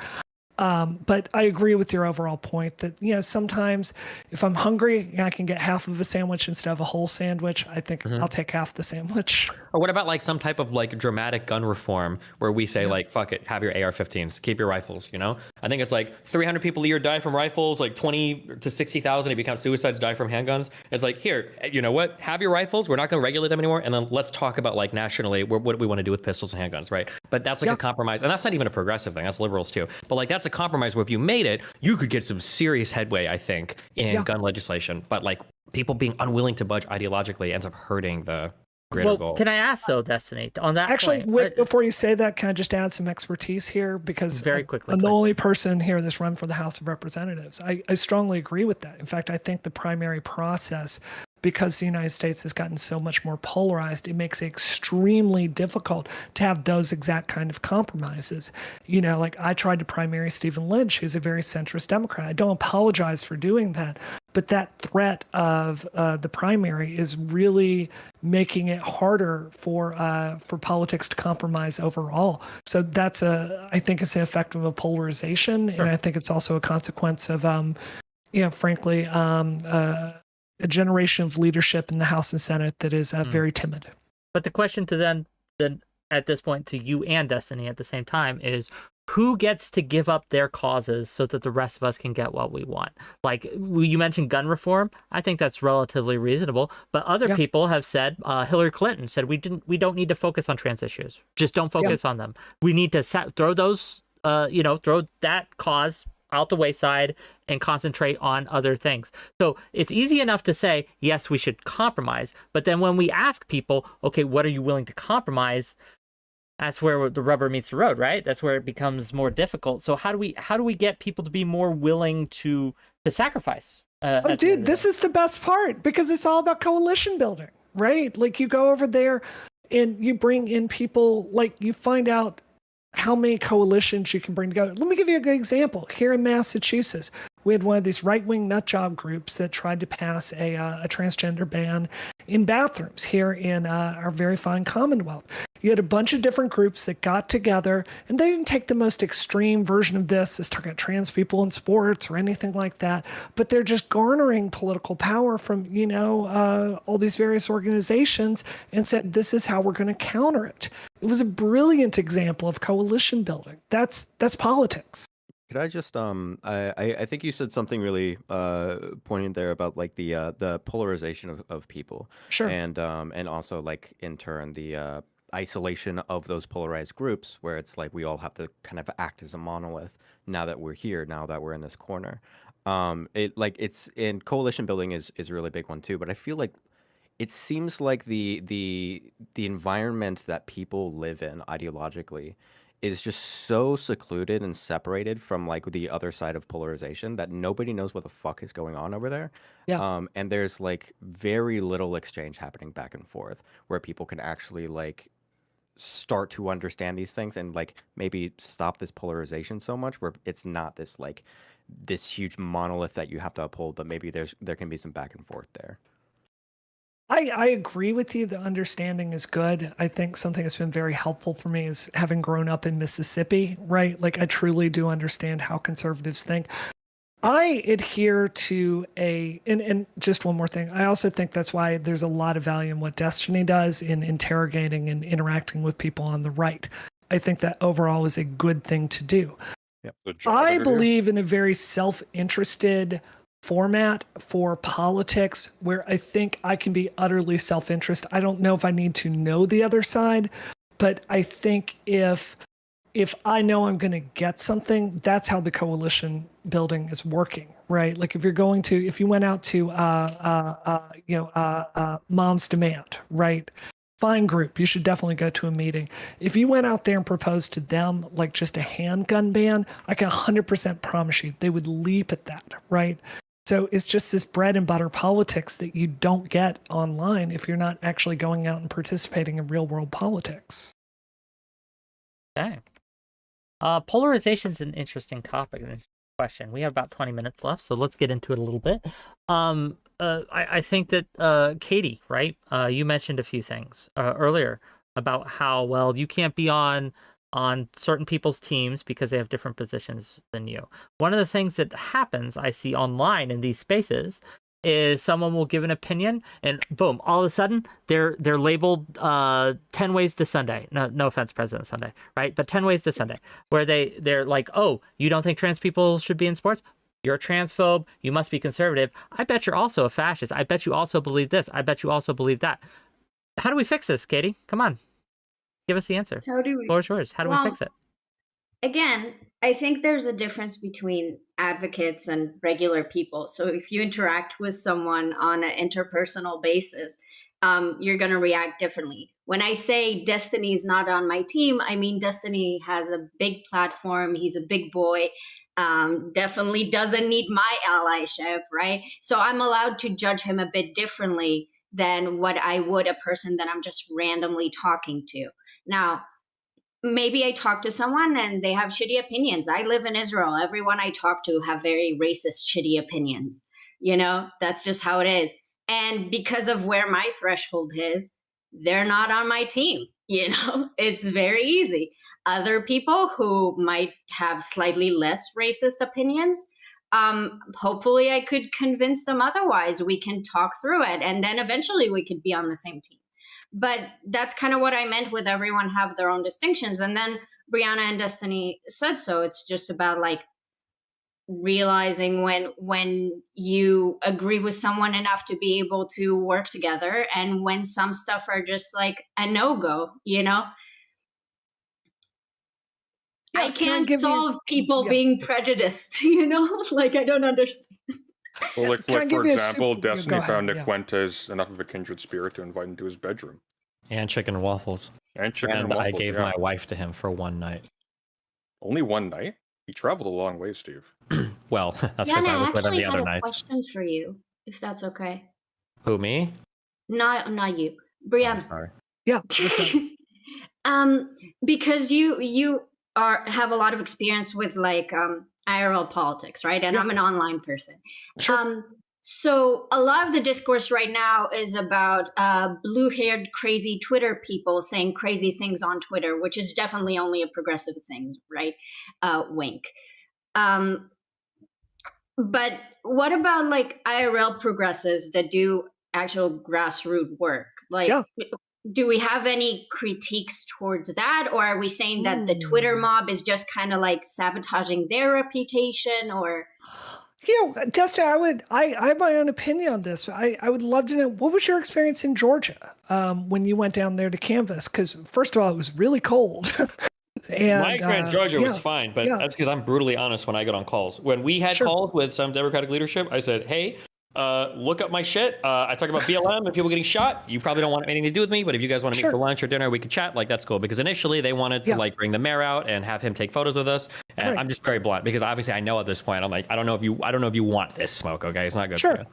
Well, let me be more specific about why I'm asking. So I'm assuming, and please tell me if I'm wrong, that so you canvassed, you signed up for NGP Van, they gave you a walk list, you went door to door, you worked with groups of people for that election. Is that correct? Kind of. I mean, we got the van list, but like we cut our own list and everything from the master list and all that shit. We in-house a lot of stuff because You did your own data? Did you get the voter file? No, I think Sejin's gonna kill me if I get this wrong, but I don't know if they cut lists for us or if they give us the big list and then we end up cutting them and then we give it to people, but we got the van list from them. We didn't get the voter data. That's probably how they give it's like a $40,000. Yeah. No, I'm not buying that shit on my own. Fuck that. And I can usually get it from them because they want you to go on door knock. 100%. So maybe this is my perspective and you can tell me if you're wrong, but if you show up for canvassing, you're meeting at campaign headquarters, you know, they have shifts, right? And you're there with a lot of people that are really different than you, right? You're going to be there with like 60-year-old women. You're going to be there with college kids that are just excited for the first time. You're going to be there with party establishment people. So, in my experience, the progressives that actually go out and volunteer are actually really dependable people. When I was getting on the ballot, which required a ton of signatures, some of the best people that we worked with were marijuana legalization advocates. They were happy to sit in front of Stop and Shop and just ask people and get signatures all day. So in my view, the progressive activists that actually go Imagine out there turning and off centrists and volunteer. conservatives on marijuana of all things. Such a Yeah. I mean, such a it meaningless works. thing. Yeah. I think one of the big issues, and Brianna or anybody else can chime in, and Sure. I think this is a problem. I can reflect on my own life for this. I think the problem is actually young people. They're horrible. Okay. I think the issue is that young people are very radical minded, but the reasons are, they're two different things. One is something that Brianna said, is that when you are when you're in politics and you're young, especially if you're in like a minority group. This is something that my trans audience opened me up to. The reason why a lot of these people are some of the most toxic motherfuckers online is because they're bringing a lot of real world hurt into those online spaces with them, right? If you're like a trans advocate and you're 21 years old and you go to online, more than likely than not, in your real life, you've seen some shit that has like fucked you up and made you feel a certain type of way about groups of people, right? And then you run into people like me, cis white dude on the internet who's relatively wealthy telling you like, hey, chill out a little bit, right? Of course, you're going to fucking lose your mind. You're going to want to go even harder. So one issue is that young people are pretty radical, which on its own is fine because you should be radical when you're young. No, you should be radical when you're young, which is fine. It's part of the development. But the issue is that I think a lot of that has been exacerbated by social media. Yeah. Whereas in the past, we could be a lot more. Hang on. You had non-binary on your Twitter before, did you not? If you want to sex something or anything, you can shoot me a DM afterwards and we can. So chat, are you not cis though? Was that a lie? I can talk to you about everything you want to talk about. Was that a lie? Was that a lie? I'll tell you anything you want to hear, buddy. Okay. So Was that a lie? The issue is that we Did can't you lie? we can't choose our leaders anymore in terms of like our movements or the spokesman people. What happens is he's been monologuing. Let him finish, and then you can ask. I'm almost done. I'm sorry. I'll accelerate even more.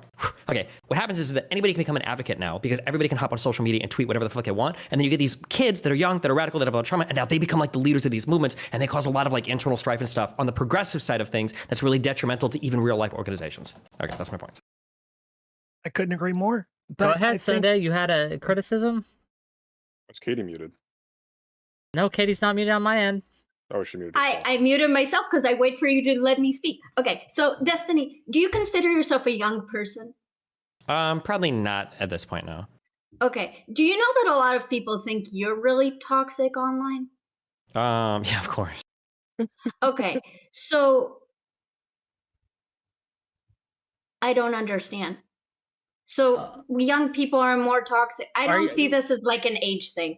It sounds like all the criticisms you're making is that social media makes people a bit kooky, which I agree with, but you're also a bit kooky on social media as well.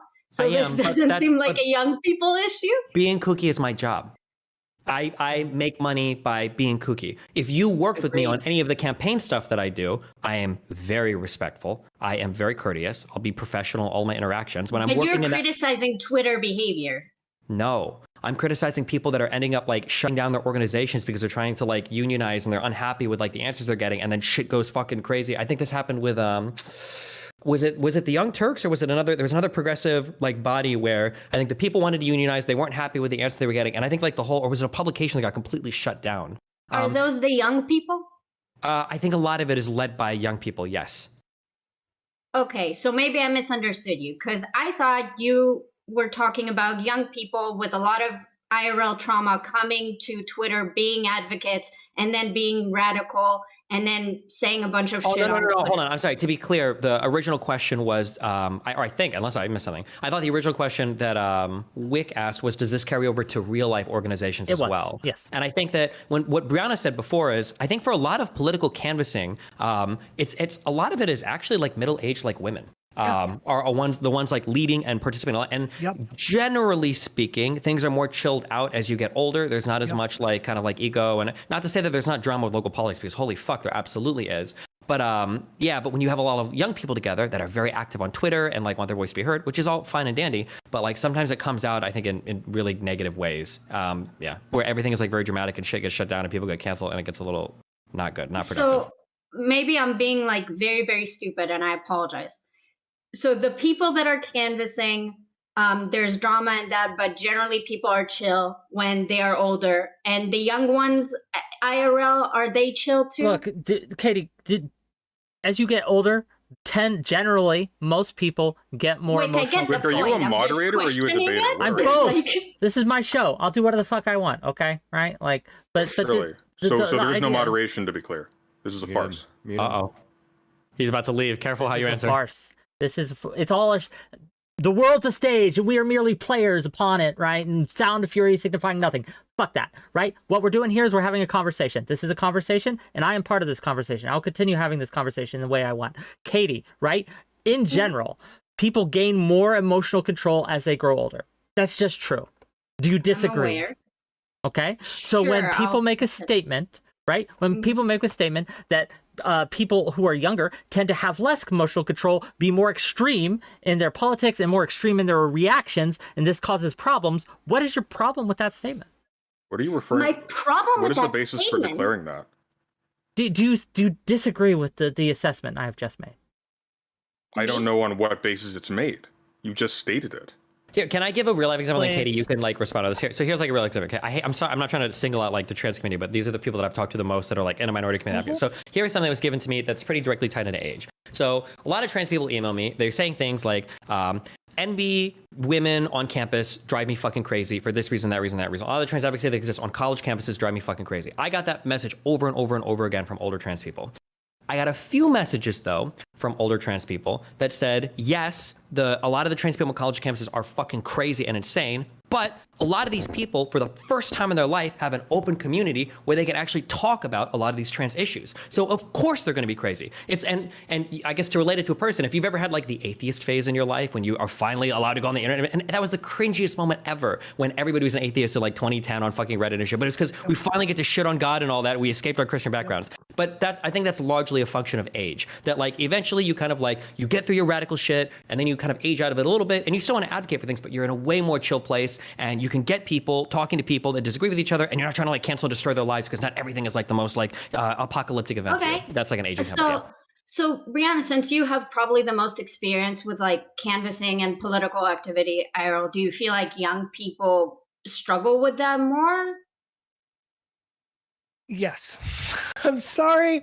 And you shouldn't. Like, I'm thinking of one dude I knew for it was the Gang Michelle Wu elected here in Boston, who, by the way, is a fantastic mayor. If you love progressive politics, you should love Michelle Wu. She's 20 out of 10. And this younger dude got on a bike out there every single day, could cover so much more space than someone like frankly my age, even though I run 5-6 miles a day, just had tons of energy, could do it all day long. We gave him a special plaque, medal, just a fantastic guy. He had skills and energy that older people don't. But the fact is there are a lot more older women showing up to get this done. So it's hold on, I'm going to finish what I'm saying. You need to not cut me off.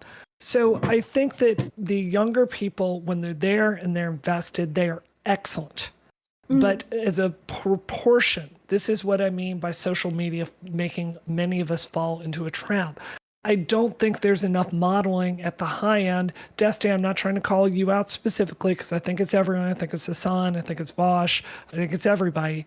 I don't think there's enough of a message for younger people saying, if you really care about this and you really believe in these politics, here's how it happens. Canvassing, phone banking, donating, like the nuts and bolts electoral stuff. At some point, I think those of us that are older and have platforms, I think we have a responsibility to model what effective political change looks like, because it's not just arguing online, in my view. Okay. Yeah, so they're not reliable.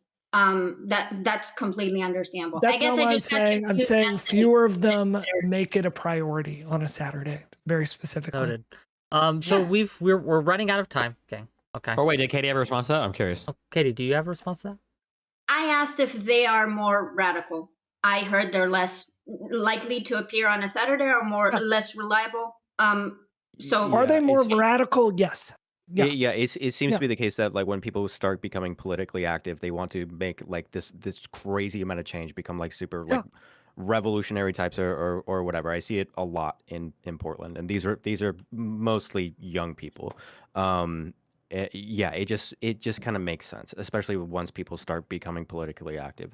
They're like, oh, I have political power, I'm going to do fucking everything. And yeah. Then I guess I just got confused. What was the Twitter tweeting had to do with that specific comment? It's good. Because people think Twitter equals votes. I can show you mathematical, cold, hard data that can show you political ads and social media presence can swing a few percentage points in an election, but the thing that's going to win that more is volunteers and canvassing. That matters a lot more. TV ads are very expensive. They make a big impact. But look at like the Young Turks and Cenk. That's a huge online media presence. 100%. Was it 1.5% of the vote that he got when he ran? It was a very, very, very low. Not to shit on him or attack him, but to show like the ineffectiveness sometimes of some of the 100%. Cenk is my boss, and I think he's a great guy. He's raised millions for the Democratic Party. Has never gotten credit for it. He'll be the first person to tell you that. Sure, I'm not doubting that. That wasn't my point. It's all good. We can keep going. All right, Wick, well, go ahead. Sunday had something to say, and we'll close it out after Sunday makes his final plea to us. Final plea to what? Well, you had something to say. Katee cut you off. I haven't actually heard much of a point from anybody on this panel except for Katee. I don't see precisely what I'm pleading for. Okay, well, if you don't want to take your time, I'm glad you got your connection with Stephen, Brianna. I hope one day you're relevant again. Why are you such an asshole? This was a farce because farce? This is a farce. You said it was a farce. You agreed. It does feel a little farcical. I'm going to be honest with you. It is what it is. I hope everyone I hope everyone enjoyed this farce, right? I hope everyone enjoyed this talk. It was a conversation, and to be clear with you, I don't think it was unproductive. I think we had some substantive discussion. I enjoyed it, and I hope everyone else did too. Good night. Okay, I want to give everyone. God damn it! No. What? Okay, oh no. Yeah, at least he waited to the end. I'll turn off these damn nameplates. I'll leave the Wick one because I like the Wick one. But yeah, this idea that he didn't get his whole ass way, so he ran like a little child. Like, this is why we don't win when it comes down to it. When you need to stick it out, when you don't get your own way, when we need to go door to door in the fucking freezing cold, and the last 10 people have slammed the fucking door in your face, and if you can't handle that, anyway. But I want to give everyone a final closing thoughts. I'll rant it enough, and thank you for being here. We'll start with Kid Not Kid, and then we'll work our way around. Go ahead, Kid. Sure. Yeah, I think my final thoughts is just I think people need to be a little bit more I think what was said earlier about demystifying these angry trans people online into understanding the situation that a lot of these people are in and where a lot of these feelings come from, I think is really good. I think that kind of a practice needs to happen to everybody within politics, and I think that would make the polarization less of a problem. It'd be easier to pass more policy, reach more people, etc. And yeah, that's it. Thank you for being here. Where can people find you? Kid Not Kin on all platforms. Katee, please. Destiny, happy to hear that you're progressive. Was kind of confused since Nick Fuentes seems to be doing the hard work and very impressive, and all the other lefty people don't do anything. But okay. Wait, what? Do you not agree with that statement? I'm so curious on that, because a lot of people get really triggered on the left when I say that. But it's so true, isn't it? It's just that the fact that you are impressed that Nick Fuentes, someone who's a neo-Nazi, I don't know, has a work ethic or sacrifices his money versus is that not impressive? Sure, it's impressive, but I'm not particularly interested in the impressive feats of neo-Nazis. Why not? Why not? That's a good question. I should hit up Nick Fuentes. I want to hear more about this guy. Well, he's achieved more politically than you ever will, so chill, dude. Maybe you get some advice from him. You're so fucking mean here. You guys are so completely fine with that. I'm sorry, I had to say something this panel. No, I actually had something to say to you too, Jay. I thought it was very funny in your opening statement when you said that progressives are concerned about white, like trans women in sports, when conservatives are obsessive about that, and we're just like reacting to it. So I just thought it was a fascinating point that you made.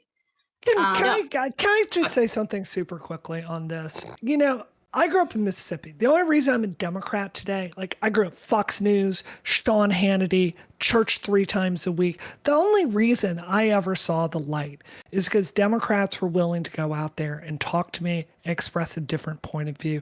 And at the risk of people like President Sunday telling me I'm kissing Stephen's ass, I do think that there's value in engaging with these people, not because I want Nick Fuentes platformed, but I think if you're presenting alternative viewpoints to people that can be persuaded, that has value. It's not something I'm going to do with my platform, but I think I can tell you firsthand, if no one had ever bothered to reach out to me, I don't know where I would be today. So that we have to stop being so fucking obsessed with being right that we don't build anything and we don't win anything. That is the reason progressives are failing. Super based. Whoa, yeah, that's any response, Katee? Yeah, I have a response. Not to interrupt all the closing statements. I'm sorry, but this is.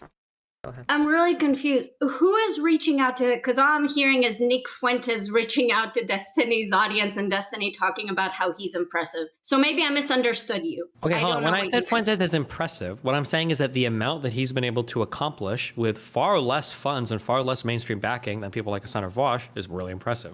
Like, if we did the same on our side with the amount of resources we had, like I said, like, holy shit, like, I got 300 cameras together on a single announcement on a single stream. If Vosh and Hassan did that shit together, yeah, go ahead.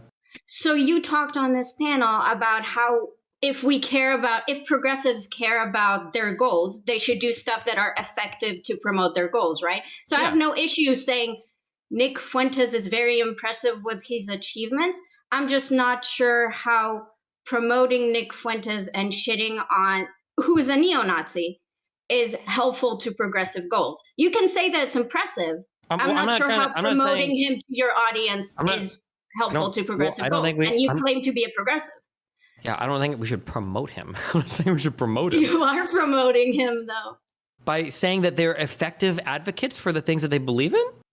No, by having them on your show, by calling them your friends, by hanging out with them, by legitimizing them. Okay, that's a fundamentally different type of conversation, which is a fine conversation. But what I was just saying is that they're very good at they're very good at like putting their money where their mouth is, basically. And for people on the left, when they get popular online, at least in the entertainment world, it feels like fucking pulling teeth to get them to do anything politically effective, which is frustrating.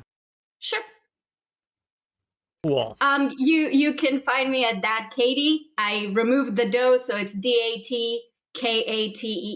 I might be coming back to streaming. I might not. I enjoyed this. I'm glad you enjoyed it. Thank you for being here, and thank you for staying till the end. That was very grown up of you. Next up, I didn't run. We have Jenny Matrix, please. Okay, I think that if you ever want an example of the kind of thing I was talking about earlier about progressivism being a self-serving circle jerk that benefits the people who talk about it more than actual people who it claims to help, I think this conversation is a great example. I think that Katee and Sunday basically just came on and said absolutely fuck all for the last 2 hours. It was absolutely insufferable, and I'm going to go and kill myself. If I'm still alive tomorrow, you can follow me at Heterodox Takes on Twitter. Thank you and good night. I hate you all. Thank you for being. I mean, in a video game. Yes, in Minecraft, of course. Yeah, in Minecraft. Actually, sorry, no, I do want to say one thing. I want to say, Brianna, I actually think it was really refreshing hearing someone actually talk about pragmatism in progressive politics, because it is, again, something that I brought up at the beginning is how progressives seem absolutely allergic to pragmatism, and it's insufferable. So thank you for talking about ways that progressives can actually do stuff. I appreciate it. Thank you for saying that. Destiny, any final closing thoughts? I think it's kind of funny in a conversation about like who's hurting progressives the most. It turned into an infighting panel for about 70% of the time. That was entertaining to me. So. Fair. Well, the trick to infinite content is to ask the left why it eats itself, and the left will begin to eat itself just by uttering those words. It's an infinite content loop. But either that or by inviting President Sunday. Yeah, one of those will. And it's a combination. You know, we finesse these things. Brianna, any final thoughts? I just you know, I'm not trying to advocate any standards that I'm not trying to hold myself to as well here. You know, one of the things I learned in rehab, I've been sober for 20 years, is it's often easier to change yourself than the world. And I think if we're serious about building political power, we're going to have to let some things go. And I think we're going to have to hold ourselves to higher standards in how we conduct ourselves. It's a measure I've certainly fallen short on, but it's a measure I think it's worth striving for. When I think about who I am at my best, I'm trying to build things with people, and I'm trying to accomplish things with other people. A man without anyone with him is just someone taking a walk, right?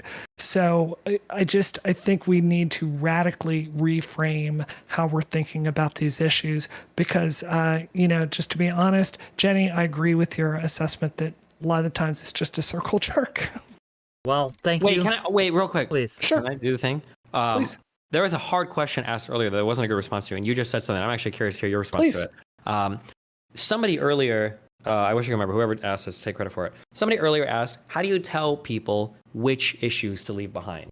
And the trans issue is, the trans question, is like a big thing that's like the boogeyman, the specter of like progressive politics right now. Yeah. When you have trans people that like are seeing all the legislation that's being proposed or passed in some places, when they see all of the alarmist rhetoric online, when they see all these things, and then they feel like people are saying like, listen, this just isn't your time right now. Sorry. We need to talk about other things. How do you get those people on board? Certain people that feel like they have an issue that's important to them. How can people decide what's important to be left behind versus what they need to fight to the death on? I think that's such an important question, Dustin. And you can't, like, I'm sure you've seen this in your community. You can't tell someone that's 20 who really strongly feels they're non-binary that that's not important. They don't deserve, equal rights. So that's not an equal message. I think, like, if you put me in charge of, the transgender rights movement in the United States tomorrow, what I would do is I'd try to build a storage test of about $10 to $30 million. I'd start pushing back on some of these lawsuits, and I'd focus on something in the same way that gay men in the 90s put everything behind gay marriage, right? They found one thing that everyone involved could agree on, and they used it as a spear to penetrate the armor, and then they were able to get other things afterwards. So I think that there's a real need for leadership in the trans community. I just have no idea how anyone would start to begin building that. Okay.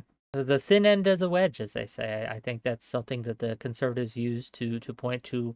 The conservatives point to this and say that, well, yes, that's why we can't let anything in. And that, I mean, that's another conversation, right? We talked about how conservative responds to threats and things like that. But yeah, thank you for being here. What do you got going on? Where can people find you, Brianna? Oh, just find me on Twitter if it's still working tomorrow. Brianna Wu. Thanks for being here, gang. So this was my first YouTube stream. I think it went rather well. If you guys liked the content, you can find me at youtube.com/@WhickTV. You can also find me on Twitter, Twitch, where I do most of my streams, which is twitch.tv/WhickTV. No spaces or ats or anything like that.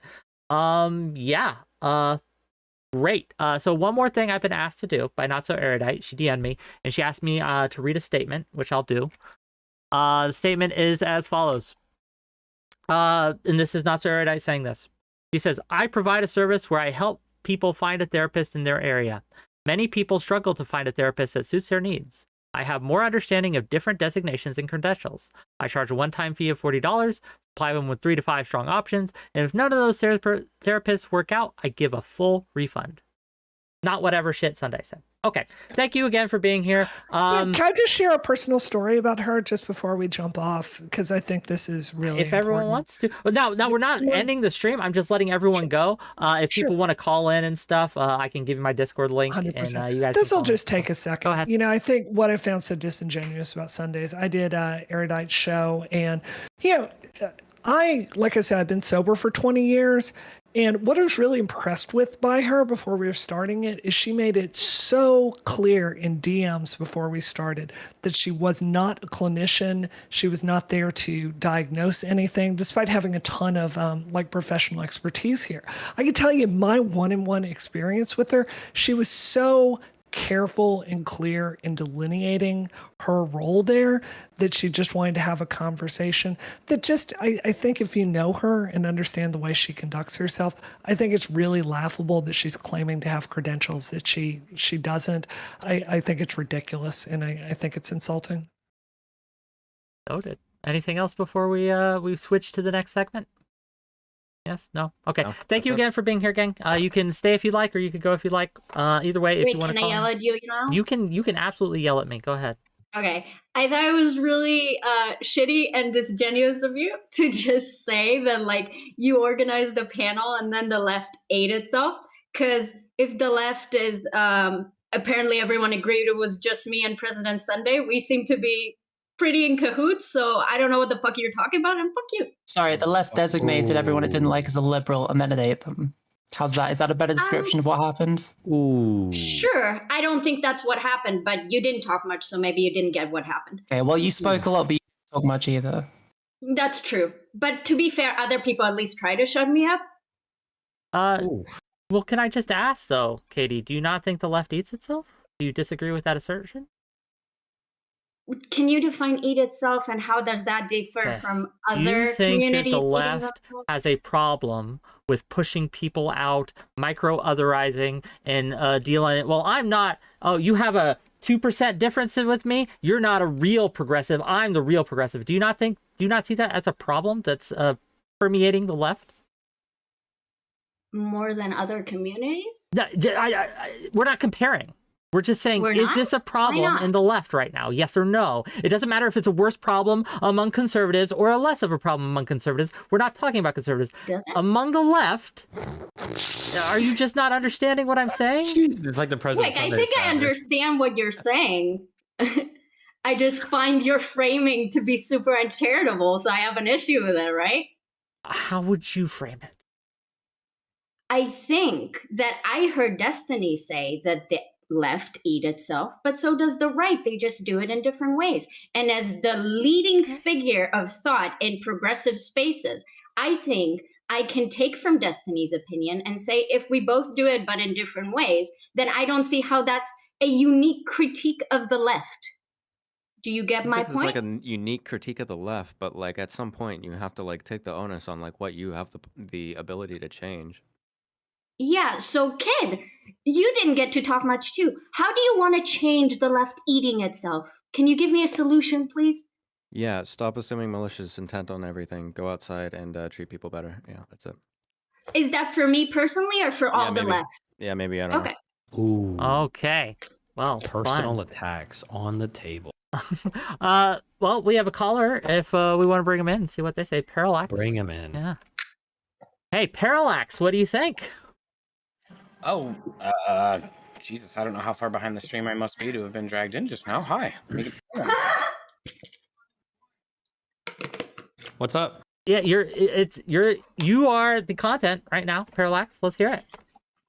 Hi. Jesus, I am so far behind in the stream.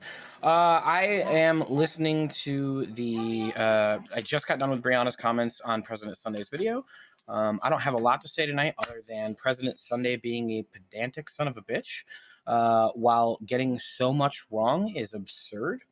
It's a waste of time in everybody's fucking way, both tonight and in that video.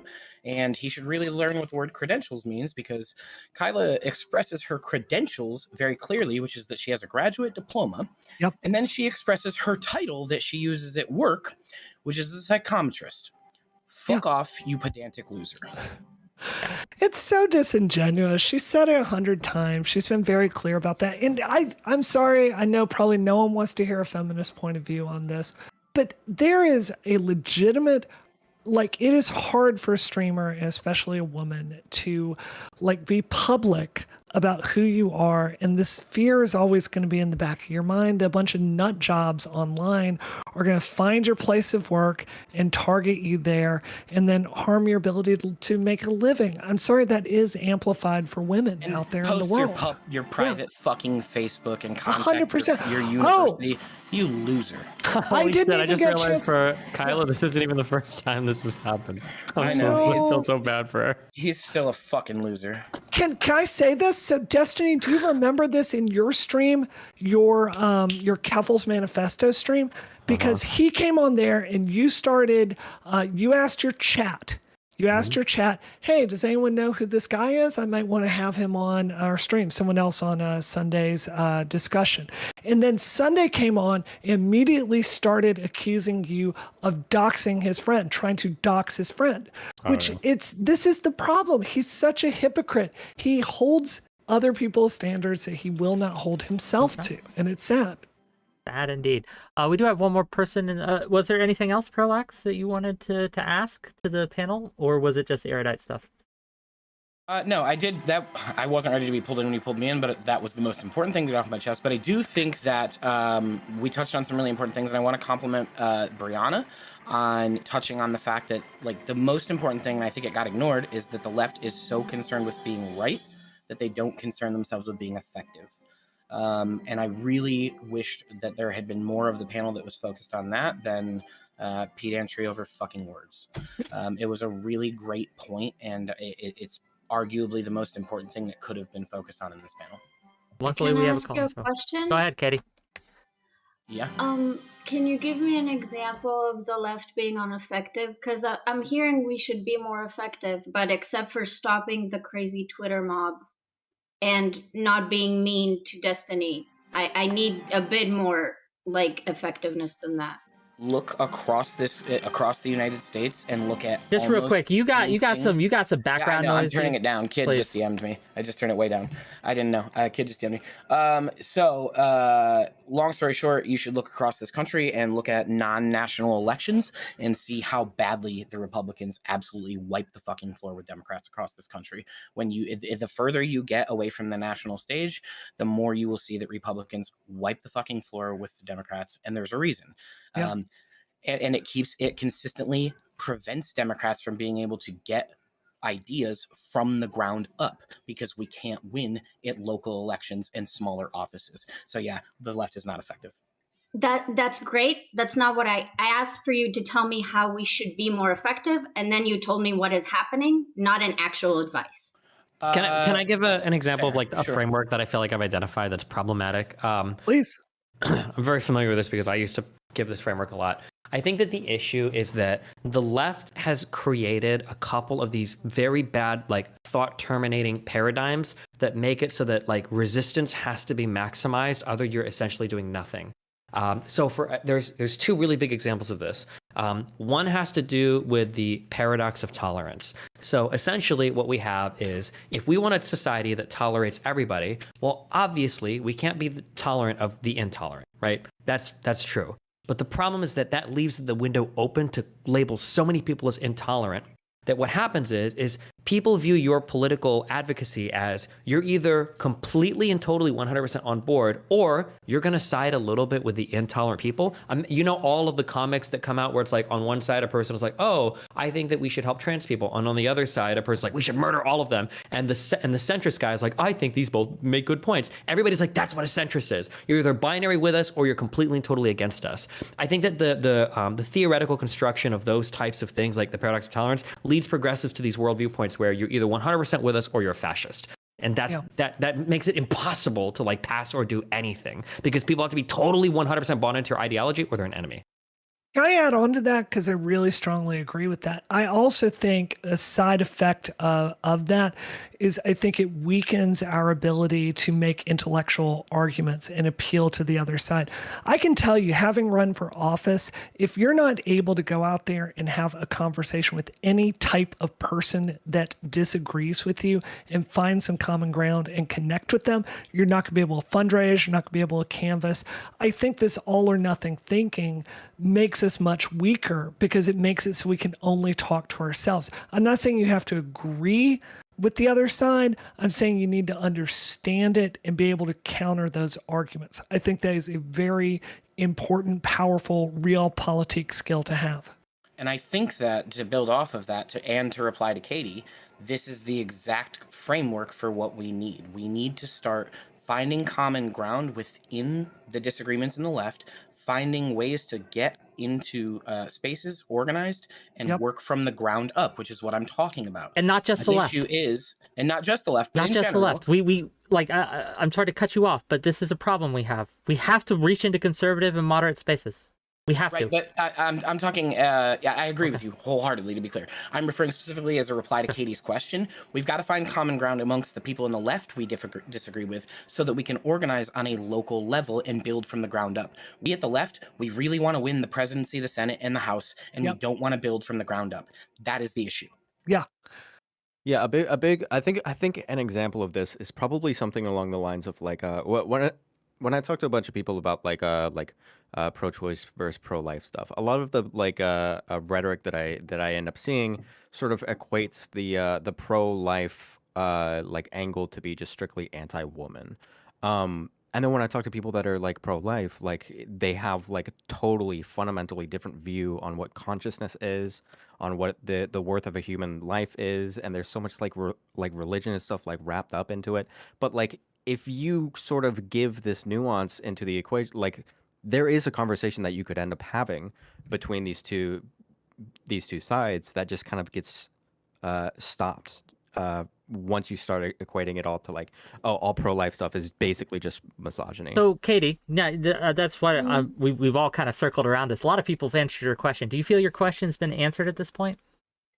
Well, I haven't heard any solutions except what are you talking about? To make individual, because the solution, Wick, and President Sunday made a good point by saying that since we're not an organized group, it's really hard to make fractured individuals online do what you want them to do.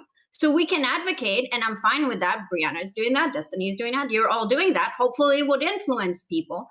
I don't do the stuff that you say that progressives do. So I don't have a personal response to that. So, you know, it's just not systemic solutions. Can I quickly say something? Yeah, go. Yeah. I know, and I agree that because progressives are the one, and I heard kids say this, and I agree with it a lot, about how because we are the one wanting to change things, we are the ones that have a lot more responsibility to make that amicable, to explain that properly, to convince. Like, we can't just expect people to come to our side just because we think we're right. And I'm paraphrasing, kid. I hope that's okay. And yeah, and I agree with that. But I also think that when I hear political commentators talk about this, I find it interesting that no one is able to explain the progressive mentality very well. Like, kids said they assume malice a lot, and that was like the only attempt at interpretation. I heard progressives are malicious or either very stupid and ineffective. I didn't say that progressives are malicious. I said that they're interpreting malicious. They assume malice, onto other people. Yeah. Yes. Not that they do that maliciously, but that's just a problem. I think sometimes where progressives really mess up, and I've personally noticed this with a lot of people I've talked to, especially in school, is they expect people to make jumps that are kind of unreasonable from where people are at to where you want them to be, right? I think the issue is you have to start either if you have an ideology that's much further left, you probably want to find groups of people that are more willing to hear that out, right? Or are more willing to work with it. But you can't go into a rural red community that's been rural red for a really long time and start insulting them for not adopting your ideology. You probably want to find steps that they are reasonable for them to take and try to work on those, right? Can I interject here? And I say this really respectfully. I think you and I have a very different theory of change, and I think this is very different from what you were saying too, Kit. Because I think your paradigm when it came to life versus abortion, right? Pro-life, though I think it's anti-abortion. I think your theory of change seems to be we got to talk to people, we meet them in the middle, blah blah blah. I think that's sometimes true. I think. Well, sure. Go ahead. Let me finish. So I think Destiny brought up an example of some gun rights legislation where it's not bifurcated, it's not all or nothing. Let's focus on handguns or a lower minimum wage just to get some movement there. That's a really good example, in my view, about kind of communicating. I do think for some issues, it is all or nothing. And I think sometimes in politics, it really is a question of how many people can you get over to your own side. I think sometimes something I've seen a lot on campaigns is you're so focused on beating the other side or responding to the other side that you're not thinking about mobilizing every single voter that you have. Just one important thing here. The big disadvantage that the Democrats, including progressives, have compared to the Republicans is a data deficit. We do not have the same database, the same fundraising email lists, the same associative information to figure out what voters are going to respond to your messages at the same scale and availability that the right does. So I think like sometimes we're so focused on this internet idea of arguing when it needs to be like just organizing and gathering people. I will just let you know I'm gathering all your data as we speak. It is being routed to my server and it will be used for the causes I deem appropriate, what you can convince me to use it for. Does that answer your question, Katee? Do you feel satisfied or are you still unsatisfied? And just to be clear, before I let you answer, we are cycling people in and out because I want to get through as many people as possible. So that's why Parallax dipped. That's all. I just wanted to quickly like finish my point.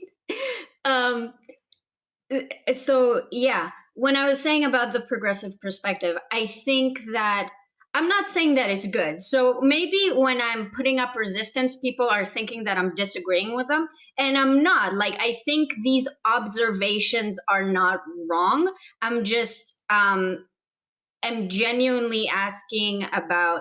I heard the solutions. I'm just not sure how to enforce those solutions on people that I have no control over, except for trying to socially sanction them.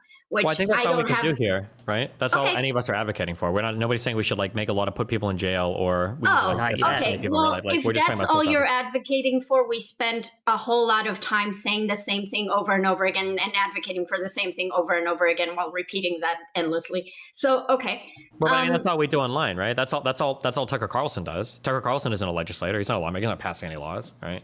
Sure, but a lot of people complain that we don't have policy. We didn't talk about policies. That was going to be my main point, but we were busy talking about how Twitter people are bad, which is true. They're bad, and we should socially sanction them.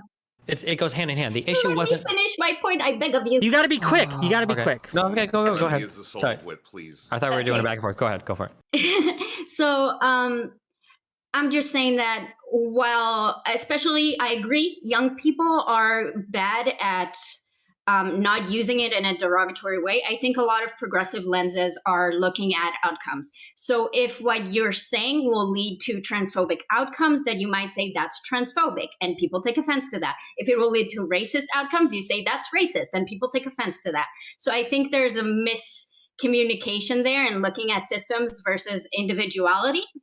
And that's just my opinion. There you go. I'm done with.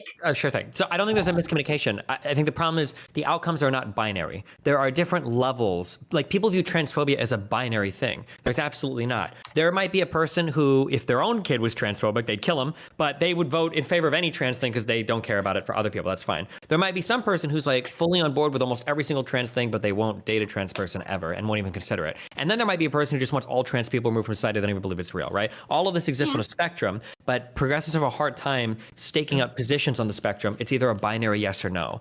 In terms of like policies and how you can discuss like different positions of policies, I gave the example earlier of gun control. Listen, give conservatives silencers with no restriction and give conservatives AR-15s and then regulate pistols, right? That's an example of like a compromise. And then do like red flag laws or closed boyfriend loopholes if that's, I think that got closed on the last gun legislation, stuff like that. For abortion, give conservatives outlaw all third trimester abortion in the United States unless it's medically necessary. That's fine. And then make first and second trimester abortion federally legal. I don't know if we would have the support for that, but if you did that, that covers like 98%, 99% of abortions right there. Boom. And that's like, you know, but the for minimum wage, push for state minimum wages instead of a federal minimum wage. For healthcare, push for state healthcare. Yeah, those are like policy positions that I think progressives are really hard time. But you said yourself, it's not really the progressive side that poses the issues with that. I don't think a lot of a lot of progressive would take Roe v. Wade back if we could just like not do third trimester abortions, right? I don't think so. I don't agree. I don't think they would. I think it'd be all or nothing for a lot of them. But that's my perspective, right? Oh, okay. Destiny, earlier you asked the question of like what issues do people have to like, how do you decide what issues you leave behind, right? And I think like I think something that some people in this panel even pointed out is that like one of the benefits the left has is that part of its assortment is in like one big unified group. And I think what that allows some people to do is that like you don't really have to leave behind an issue, but like I think people just need to be like reminded you have to be realistic about where you're pushing these issues. Like I said earlier, right? The Yeah, but people who that want kind to of means push, like leaving behind, right? no, because I think you can still push for these issues, but I think one of the problems is like a lot of people want like these extremely really big changes. I did Model UN recently, and I got to witness kind of like the process of how these things work and like how Mhm. these changes happen much more incrementally. And I think people need to be like they have to either witness it or like be forced to like understand that like you're not going to get these big changes, right? Just arguing about it online, like shifting the Overton window, like I guess it might make you feel better, but it doesn't get you those changes you want, right? Sure, And if but you like want those changes, you can push them in like specific areas where you might be able to like help people out where people are already like amenable to your cause. yeah, Right? I'm just saying that there's certain like you have political capital to do certain things, and I don't think you can do it as much as you want to all the time. So, for instance, if you're an immigrant or especially Hispanic, especially coming from Mexico, if you have family or whatever, and you voted for Biden because you wanted to see change in immigration, you probably feel pretty salty right now because I don't think Yeah. Oh yeah, really I'm a anything is DACA gonna recipient. change. My family's been here like 20 years. We still haven't gotten so shit, bro. you have like Yeah. nothing. Like I think they closed down some Yeah. of the more egregious separation camps and changed a little bit of the policy, but for the most part, like immigration is almost exactly. Yeah, but it feels like that every time, right? Like immigration is never something that's ever like actually pushed for, but it's something that makes people feel a little bit more safe, right? That's why these people vote for it. And what you could do, like somebody like me, right? I could find areas where like, let's say like arrest rates are like a little bit higher for people who like aren't immigrants or people might be treated a little bit more poorly. You could probably find groups in those areas that are like are like more willing to sympathize, right? And try to push for those groups like, hey, we might be able to like put in policy. Like in Texas, something I think would be really good is trying to push for parts of Texas to like allow immigrants to get licenses, right? Which is like you can't. I really think they do that in California. But yeah. Hey. That was I it for me. think the But I'm saying- Democratic okay. Party has, there was a term I didn't know until I ran for office, which is called Hispandering. It's the fact that Democrats cannot win without the Hispanic vote, so they just show up last minute and start talking to these groups and promise them the sun, and then just forget it until the next election. I think structurally, I think overall, I would give a very high appraisal to the Biden administration in terms of progressive things they've done. I think that we have ignored that particular issue at our peril. And I think I really worry about the future of the Hispanic vote in the United States, because the Republicans are doing things like they built out local community centers for people, Latino people, like Spanish-speaking radio stations, bringing that kind of messaging out, those kind of right-wing talking points. We're just not even thinking about that. It's this kind of structural unwillingness to dream big and get a message out there that is why we continue losing, in my view. Okay. FK, thanks for coming on. Rezi, what do you think? What's your I just have question? specific things to Please. detract from certain people, as well as using my angle to make Destiny a little worried. I specifically want to start with Katee. Katee, what is a leftist? Rezi, a leftist? Yeah, leftist. Like, what would you consider a leftist? A leftist for Americans is someone who's like a socialist or a communist, right? And you would assume they have progressive values. So you're saying that like center left people who are liberal, capitalists such as Destiny aren't leftists then? Not from my understanding. Okay. Do you think that like level of purity testing is something that ultimately is very difficult to meet with you, or like to meet with people who hold these views of socialism or communism, or even just, having people who believe in capitalist liberalism who want to make a more fair system? Okay, so there was a reason I very specifically said progressives, because I am not very. If Destiny said he was a leftist, I didn't ask Destiny if he was a leftist, because as far as I know, he believes in capitalism, right? If you want to tell me a different definition of what a leftist is, and you tell me that it has nothing to do with economics, that's fine. I'll take it. That's just what I learned. So I think that politics has two parts to it. One of it is social politics, and one of it is economics, right? I agree. Do you need to be absolutely perfect on both to be considered a leftist or part of the left coalition even with the delineation that you've given for America? Well, no, because I consider myself part of the left, even though I'm not a socialist or a communist, right? Okay. So I can be part of the alliance, but I wouldn't call myself I call myself a leftist on accident, but I try to say I'm a progressive because I care about the social issues, not about the Misrepresenting your economic. credentials, I see. Okay, I'm gonna have to make a YouTube about that. Professor, no! Yeah, so stop! anyways, with the whole you saying that, it's basically, I think that when you're employing like these purity tests, you're ultimately keeping a lot of people that would go ahead and come over Yeah. to say that, to even go ahead and basically do the no Can you true explain leftist, to me no the true purity test? infighting thing in your closing statement by saying that even Brianna Wu isn't on your side is actually a fundamental issue with the That way that you're is approaching this. okay. Then I'm sorry if that came off that way. Yeah. Do you think I'm on your side? I think that we're all pretty much No, on I'm asking Katee. both sides. No, she struggled to answer. She's See? thinking. So I was told that we were going to be on the same side, you, me, and President Sunday. Sure. And then the panel, and that's how I acted on the panel. And then the panel kept grouping me and President Sunday together, you as well. So at the end, in my closing statement, I said me and President Sunday because I wasn't sure what was happening. Sure. And I don't know your content. So. Respectfully, I realize you're younger, and when you're younger, you think everything is kind of based on you. So I'm about to say that respectfully. But I think that's not respectful. I think that's why condescending. Like, I'm not going to lie. Katee, you just are... the question at hand is, when it comes to issues, in an aggregate sense, in this, in the idea of who is on what side trying to get things done, do you perceive someone like me? I literally run one of the few progressive super PACs in the United States. We worked with Nina Turner a ton. We were one of the few people that showed up in the Nina Turner race. Like, I have stood up for women's rights in a very serious public way. I've literally run for Congress to try to counter the Trump administration. Do you perceive me as being on your side, or am I not pure enough for your conception of progressive politics? According to what you said, of course you're on my side, right? Sure. I don't know you. I never heard about you before what you just told me, right? I'm too young for that, respectfully. Sure. So, yeah. So from what you're saying, you're clearly a progressive. Yeah. I don't know if we were on the same side on this panel, but that doesn't really matter.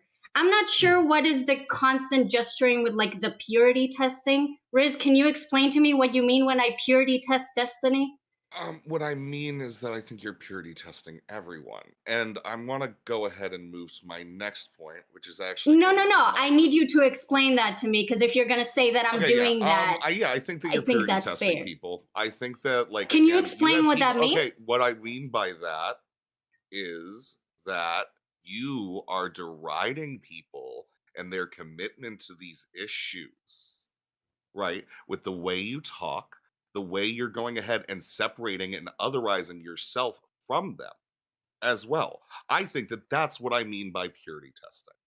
Okay, so when I asked Destiny if he's a progressive, that was me purity testing him, even though he said he's a progressive, and then I accepted that, and then the entire panel, I treated him as a progressive? I mean, I specifically was referring to your closing statement, but go ahead, go off, Queen. Oh, okay.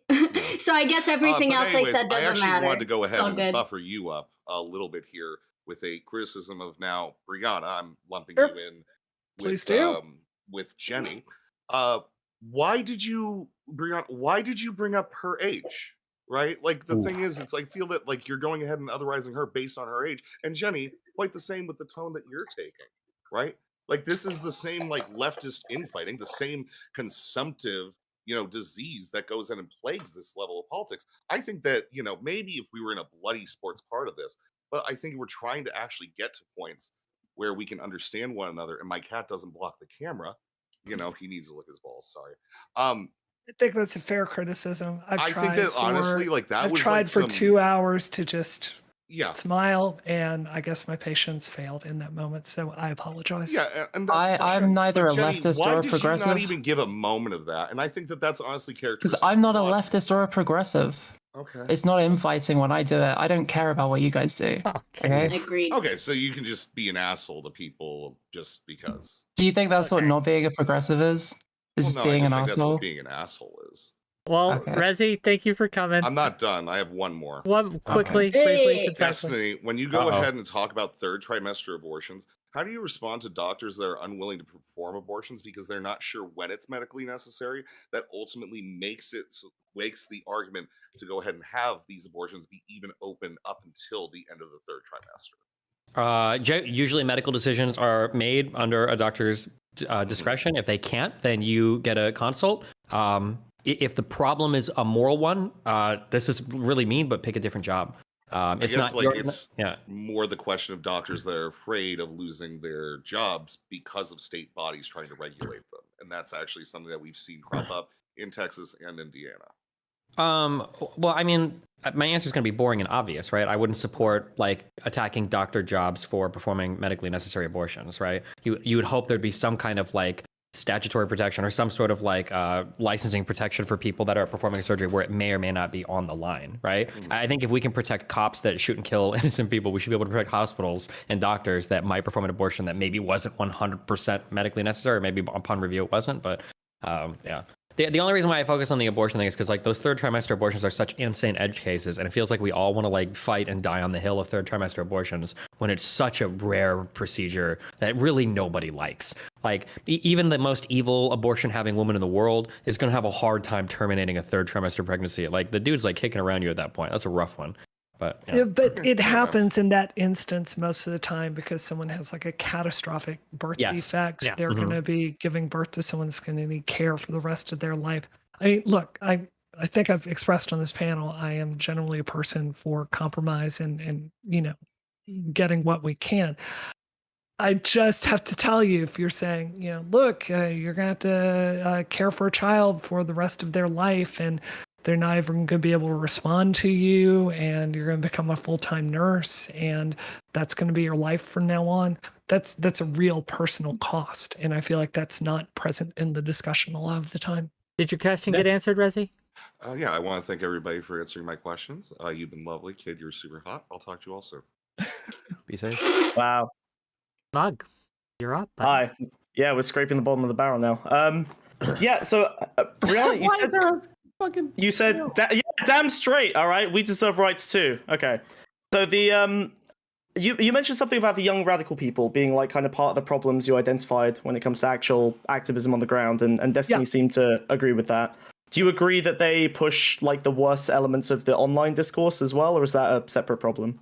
No, I want to be really clear, and I genuinely apologize if I wasn't clear about this. The volunteers I have worked with in my career, which is plenty of democratic elections at this point, generally speaking, you're there to work. If you're getting paid, you're really, really there to work.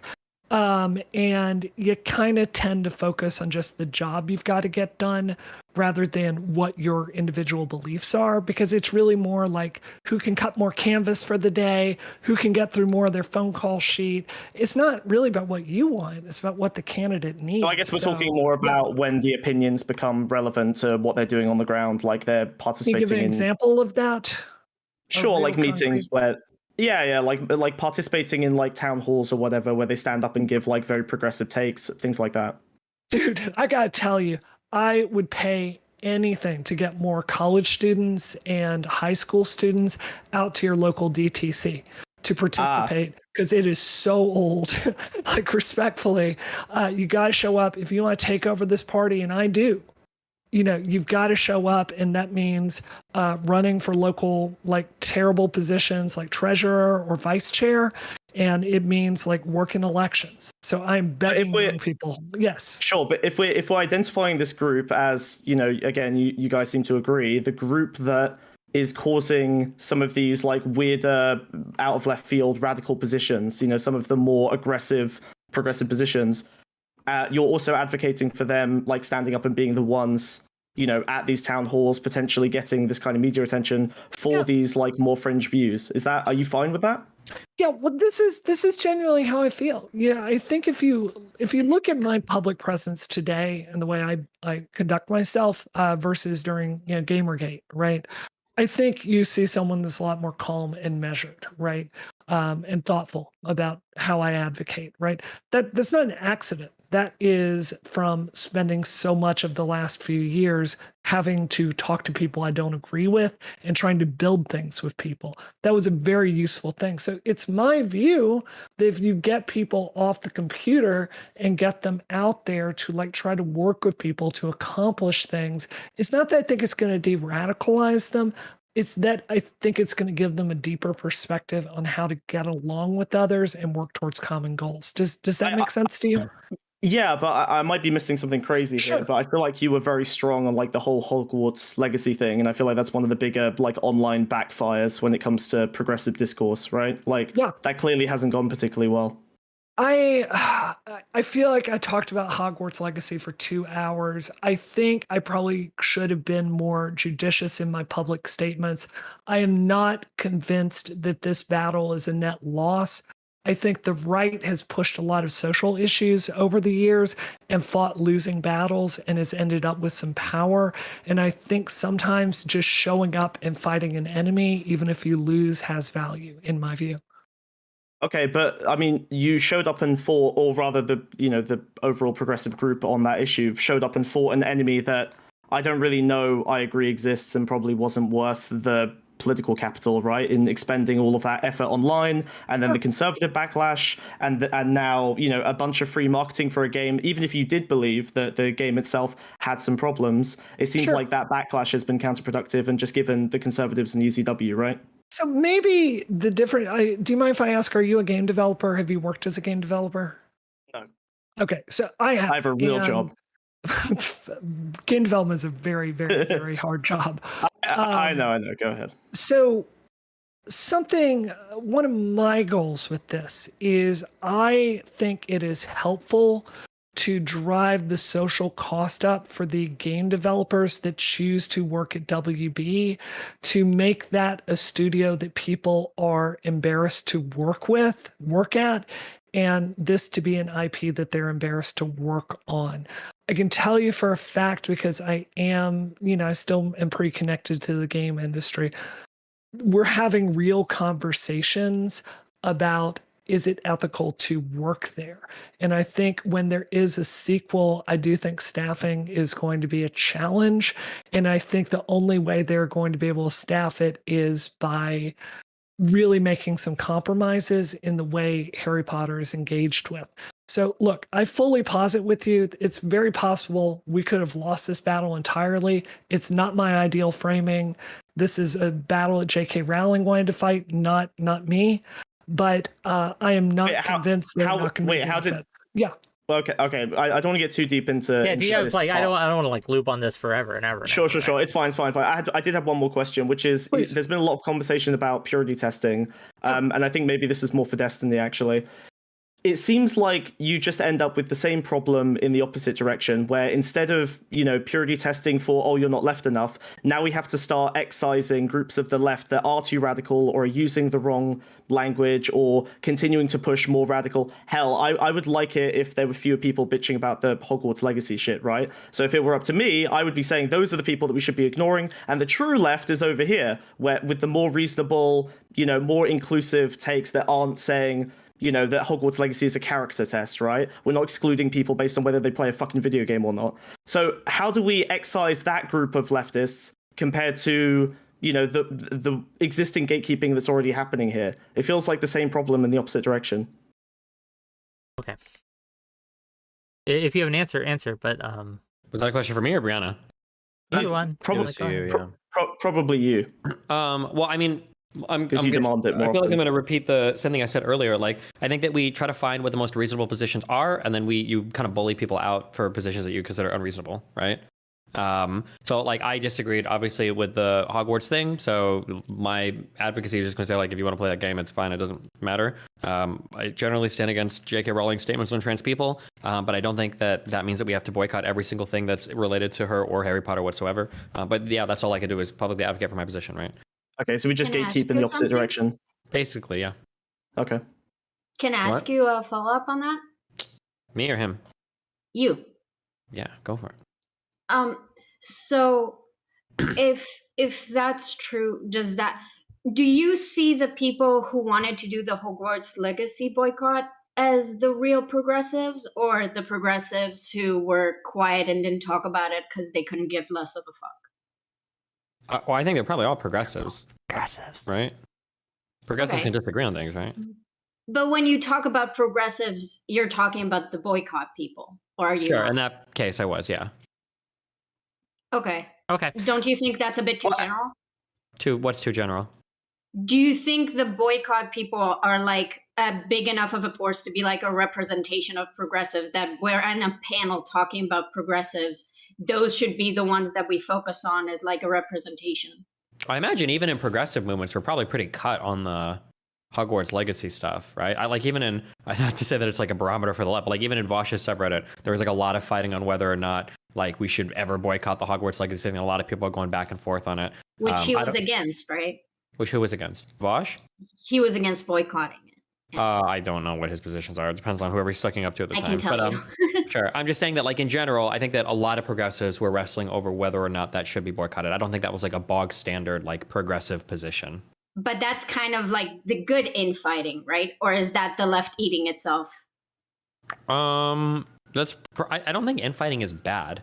My issue with infighting is when people... Wasn't that one of the major critiques?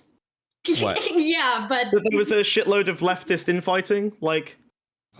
Yeah, so I said verbatim that some infighting is probably good. And I also said verbatim that gatekeeping is good, right? There's nothing wrong with disagreeing and fighting with people inside your movement. I think that's perfectly fine and healthy and as a part of any movement. The problem is when it gets so extreme that you are excising people based on minutia of ideological differences. So for instance... yeah, but what determines what a minutia is? Can you let him basically a answer the personal opinion, instance, right? and then maybe he'll tell you? Well, I mean, I'm not going to be able to... I can't define all of that, right? But I extended you the same courtesy define some of earlier it. where I get... Hold on.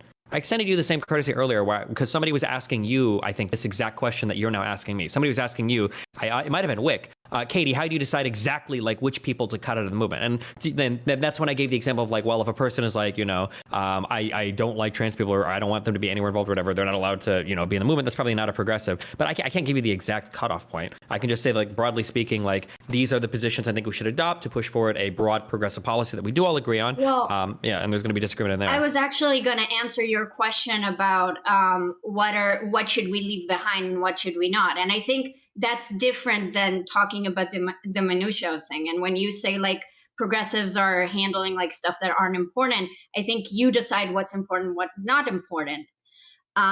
So that's not a very good definition, I guess.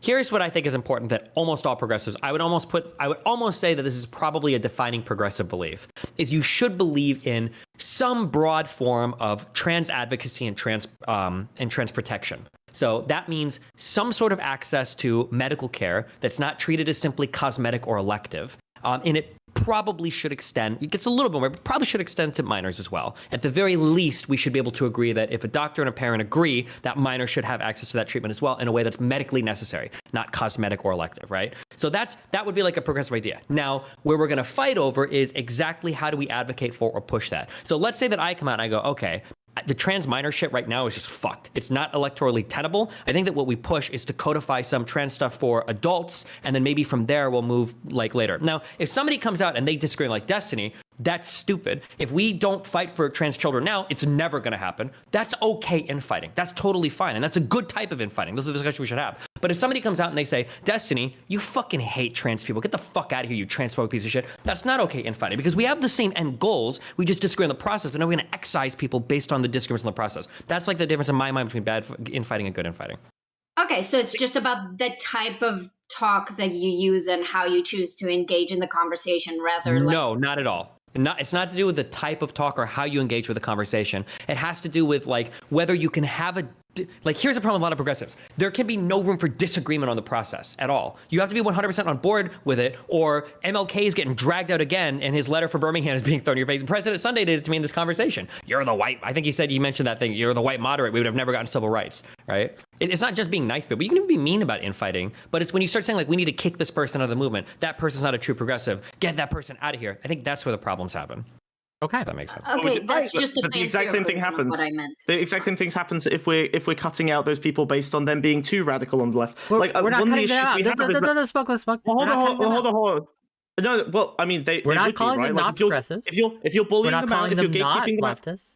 Okay, so wait, hold on. So if we're including the, let's say, okay, right. The issue we have is that the conservatives will magnify anything that the broad left does, even down to like a single fucking TikTok. So we do have to exclude certain elements of like more radical leftist ideas, or maybe that, you know, they're not included in like the broad leftist group yet, because they will get magnified and attributed to the whole of the left. This is one of the big things that happens to leftism. They will take a tiny thing down to a single TikTok and they will apply it and say, this is what the whole left believes. This is what they're all advocating for. This is all what they're all fighting for. So how do you hold that standard across the whole community without excising people who think they should be part of the movement, but they're too radical and they end up being, you know, essentially used as fodder in the culture war?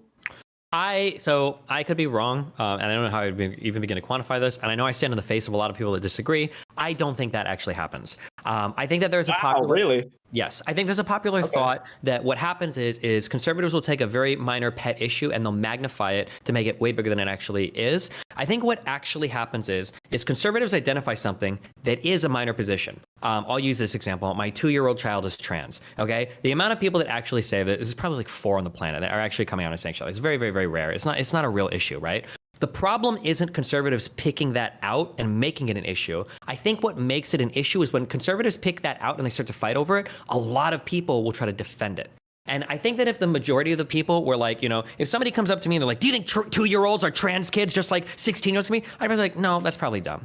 And they don't really have anything to fight over with that. And they kind of like have to abandon it. Because if they start to harp on that issue and there's nobody that they can target, there's no group of people willing to defend it, I think you start to look a little bit crazy, in my opinion. It's excising them then, right? So then we are completely cutting them out at that point, right? We're saying we're not going to defend this. Essentially, you're asking for the left to disavow that behavior, so they get cut out of the left. Okay, all right. I don't know about disavow, but I'm just saying, like, you pick your battles. Like I don't think that drag is inherently sexual, and I think you could probably even do drag shows for kids. It's like fun and cute or whatever. It's probably okay, but I'm not going to defend it on a public. It's just not worth it. It's such a huge loss right now in terms of everything going on. I would say like fuck defending that. Maybe in the future we'll look at it, but right now it's just not worth fighting that battle because it's such a minutia thing. And why would you stake so much of the reputation of all the progress you're making with trans people on like drag shows? It's just I don't think it's one worth of the reasons. Hang on, I think one of the wait, sorry, but I think one of the reasons here is there's a kind of contagion theory that goes on where conservatives will lock down something as like terrible. I mean, they've done this historically with satanic. Today, they're kind of doing it with grooming stuff. They'll say this thing is grooming, and then the things associated with it will start to become associated with things that are already locked down as grooming, and it ends up with this chain reaction where they end up calling. I mean, this happened with 𝕵𝖎𝖎𝖏. This happens with like shit every other week on Twitter. You end up with conservatives just saying that something is part of like the overall grooming agenda of the left, because that stuff wasn't defended. And at some point, like, there is a line where that starts to touch things that actually matter. So where do we hold that line? Is it just fine, say what you want about drag queens, and then Brianna, okay, because I want to. Okay, I think the 𝕵𝖎𝖎𝖏𝑚 thing is a great example. Everybody was creeped out by the 𝕵𝖎𝖎𝑚 thing, and nobody was willing to defend it. I think the right wanted to peg that on like the left, but like nobody wanted to defend that, and it got dropped in like 3 days. Actually, what?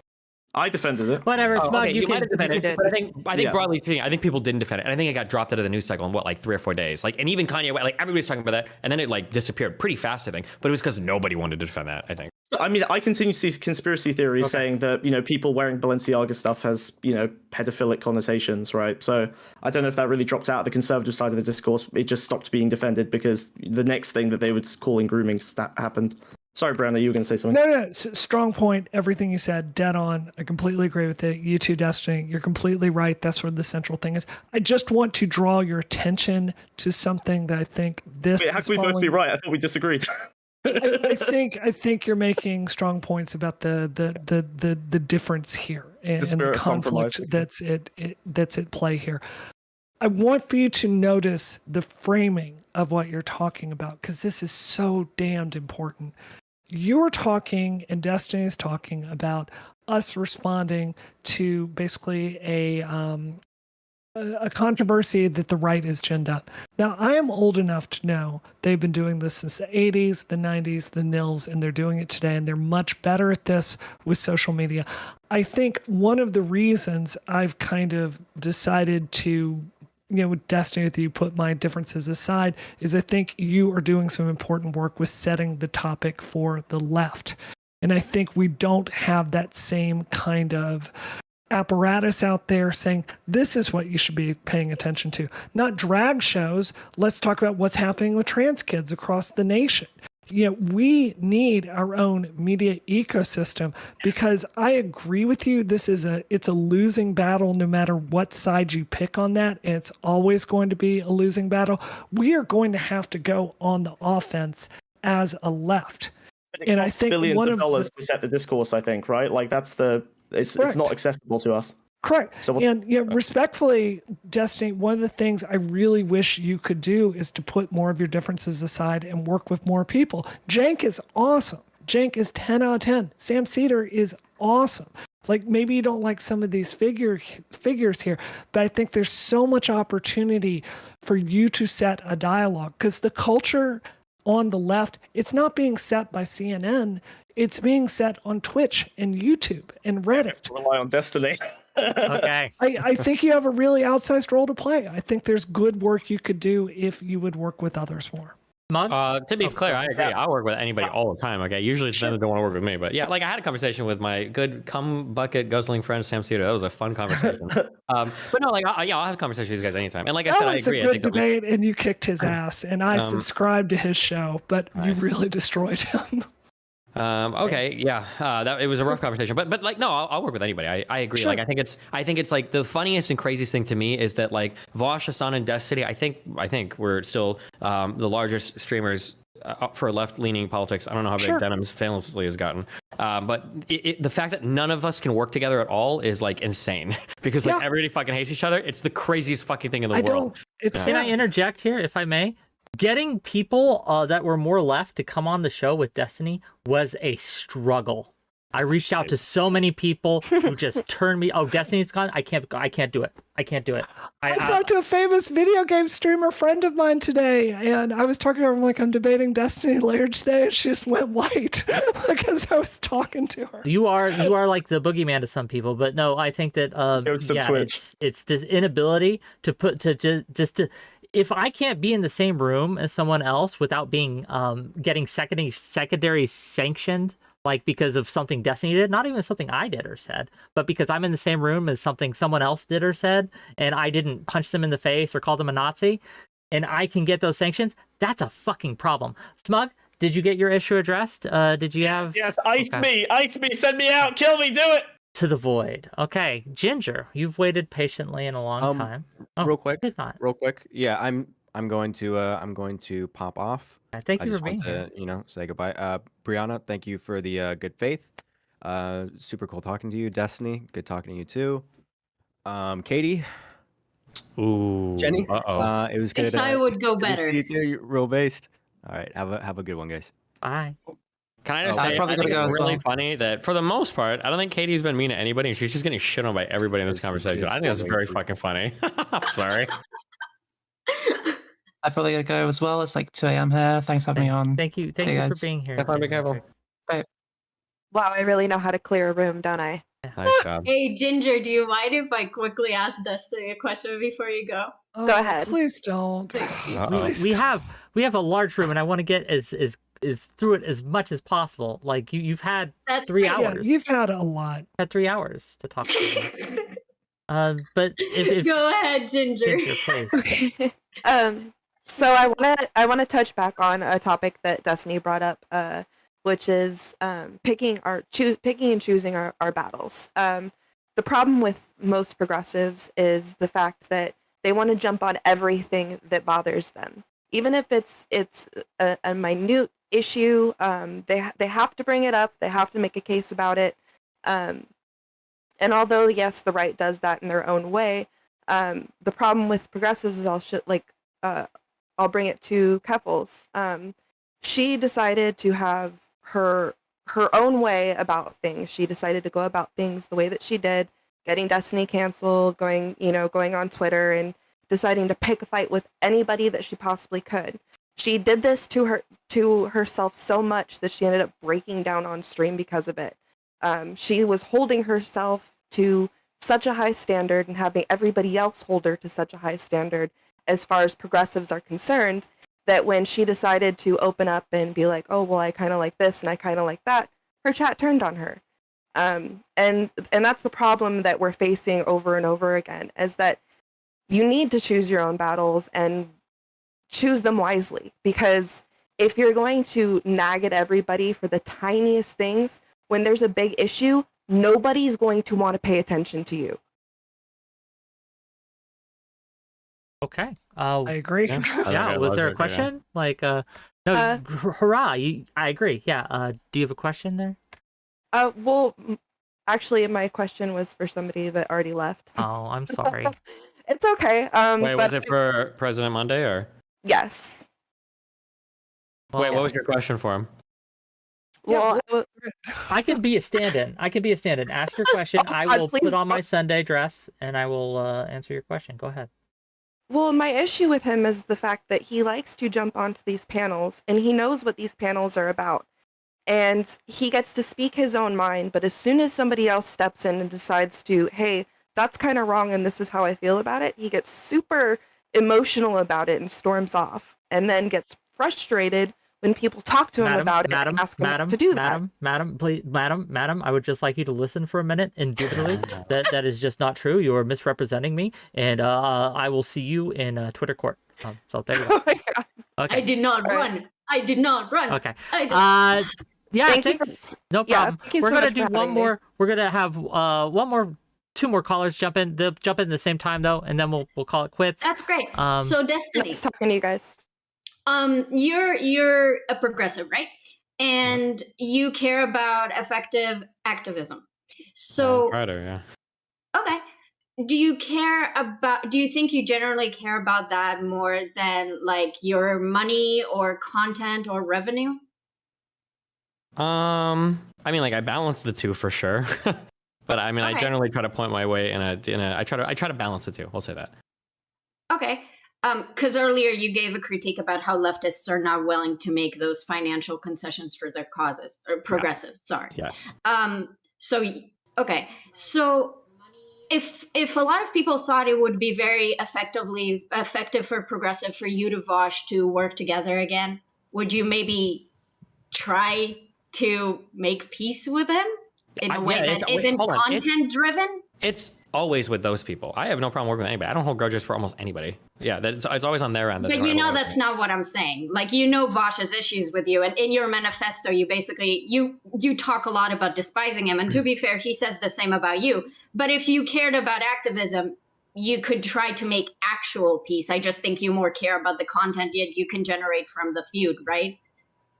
Like, honestly. Wait, no. The maximizing of content would be working with him. Our duo debates did really well.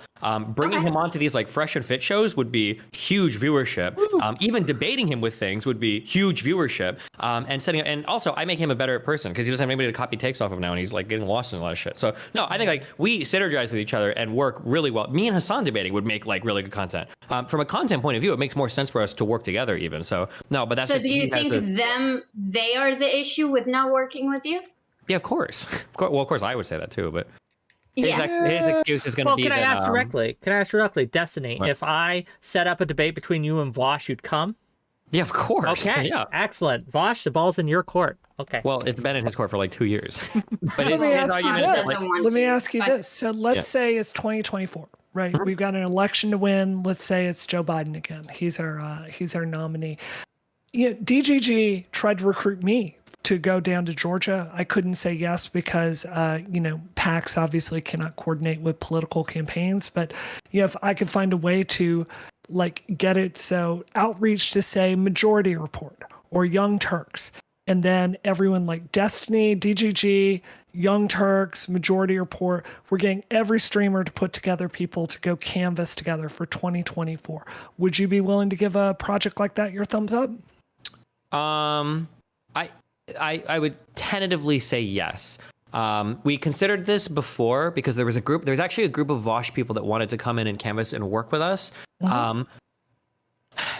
Like if I say no, it's not going to be because of ideological disagreements. If I said no, it would just be because having multiple fan bases trying to come together under the same event might lead to some bad leadership clusterfucky problems. I could see that. Maybe we could. I wouldn't say, care if they wanted to cut up Georgia and we should all go to Georgia to canvas. I'd have my people, they'd have their people, and the other group of people would have their people. And if we've got canvassers that are closer, let's say that we go to Columbus and they go to Savannah or some other place in Georgia, Atlanta or whatever. We could send canvassers to other people's groups. That'd be totally fine.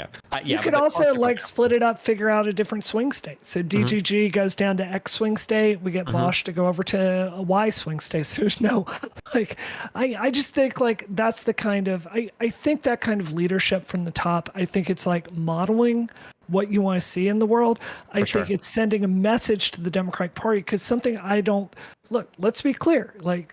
The House of Representatives, they're probably not calling DGG saying, "Hey, can you bring me out some volunteers here?" If you can raise your profile as someone that can deliver volunteers for people, that gives you real world power, right? It gives the progressive movement power. It says that, look, young people are not just here to bitch on Twitter. You're here to get some stuff done. I think that would be, I think it'd be a really good moment for all of us to feel good about going and building something. Yeah, absolutely. Like I said, between the three of us, I know we could fill over 5,000 canvassers. It's not even a question. And we could put them almost anywhere in the country too. And we can get them really, really, really driven. I think in one weekend, my canvassing crew in Georgia knocked 10% of the doors in the state. That had been knocked for that entire campaign. And that was just with my fan base. Hassan could probably mobilize 5 times more people. But it's and just think hard. about the media that would get too, right? I mean, it would be, I think there are ways to get out positive messages on this that we're just not thinking about because there's not leadership at the top, in my view. We have to build the bridge, though. That's the first step, is building this bridge so that we can work together instead of working apart. I think that's an absolutely great point. And you know what? Content-wise, that would be awesome. Destiny, Vosh, and Hassan, right? Raising money for a trans charity all together in a debate where all the money goes to trans charity. Excellent. But we have some, we're going to close it out after these 3 individuals get their say, get their questions answered. These are the last 3. Sorry, gang. We'll start with Tuna, please.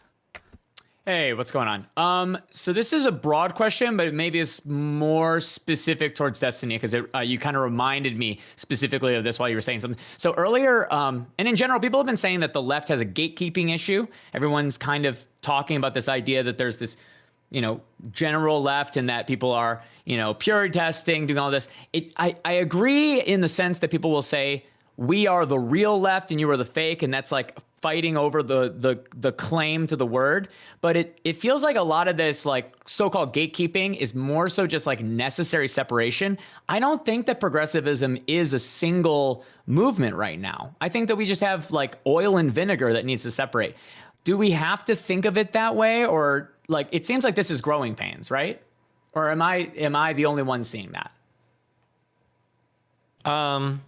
No, I think that there are things that progressives could bring way more people in on. They could be way bigger tent on some stuff.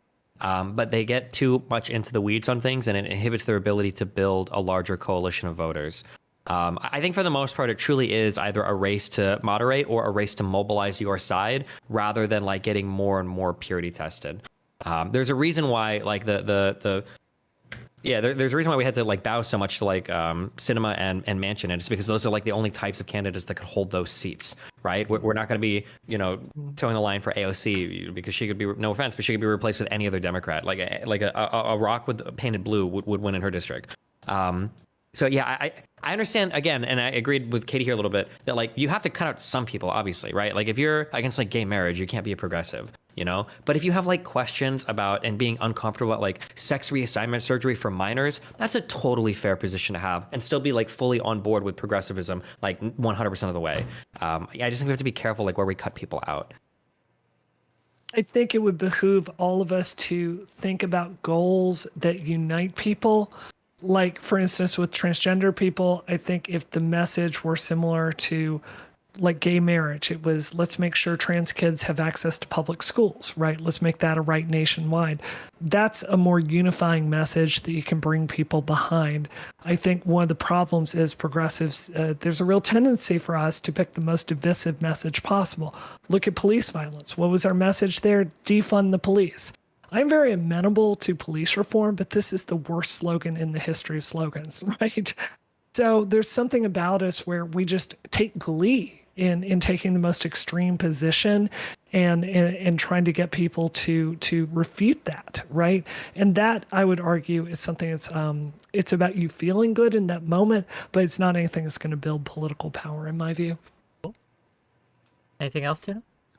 Yeah, I mean, when talking about goals, and this is the other problem, this is what I've seen, and I think is the main problem on the left, is that the left kind of switched towards doing an aesthetic politics instead of a principle-based politics. I just don't, when we're talking about the idea that because we have the same goals in mind, that means that we must be on the same side, that's kind of indicative of the problem that I'm seeing, is like, I don't see the left talk enough about shared principles, shared means of getting to a place. We all kind of agree, yeah, on ends, but if we're going to be talking about, if we're going to be talking and winning in politics, I feel like principle has been the reason, even though they're not good principles, I think that's the reason that the right has been doing a lot better at growing than the left has. Why are we focusing so much on saying this is where we're going to go, instead of saying, and the Democratic Party does a lot better at this than the quote unquote progressives do, saying this is how we're going to get there. Yeah. Man, I don't know. When I think of if I think of a leftist extremist in the United States, you've got to be on board with a ton of social policy. You've got to be on board with almost socialist communist stuff. You have to be anti-establishment in a lot of different ways. You have to hate the current political party, the Democrats. And then when I think of the radicals on the right, which are Trump fans, you have to think that Trump memes really well and owns the left. And that's kind of it. And there's a really big tent to how big Trump, that I would consider Trump, personally, I would consider Trump to be a fascist. I think Trump is very, very, very, very, very radical. And he was able to grow a huge base because I think so many different people could get on board with that. They didn't purity test the fuck. Because if you really think about it historically, Trump's not even really a Republican. He's not really. He's had all sorts of crazy positions in the past. He's kind of said whatever the fuck. He's at the Clinton's wedding and shit. But because he memed on the left well and people thought that was funny, that was enough for him to grow a massive voter base. Yeah, and it's so much harder on the left for us to deal with that. I agree. I also think it's true. The right doesn't ask you to spend a lot of time being bad. When I think about when I first started developing my consciousness on the left, you have to learn to feel really bad about this and that, and the amount of stuff you have to worry about and think about and feel awful about and question yourself on the progressive side is a very, very long list. And I'm not saying it's not worthwhile, but I'm just saying there's a higher mental load, and you're asking people to examine and feel negative about what they're doing. When I think about the Republican Party at their most simplest message, it's fucking Top Gun, right? It's the military and a dude just out there with a cowboy hat on, right? It's a feel-good message.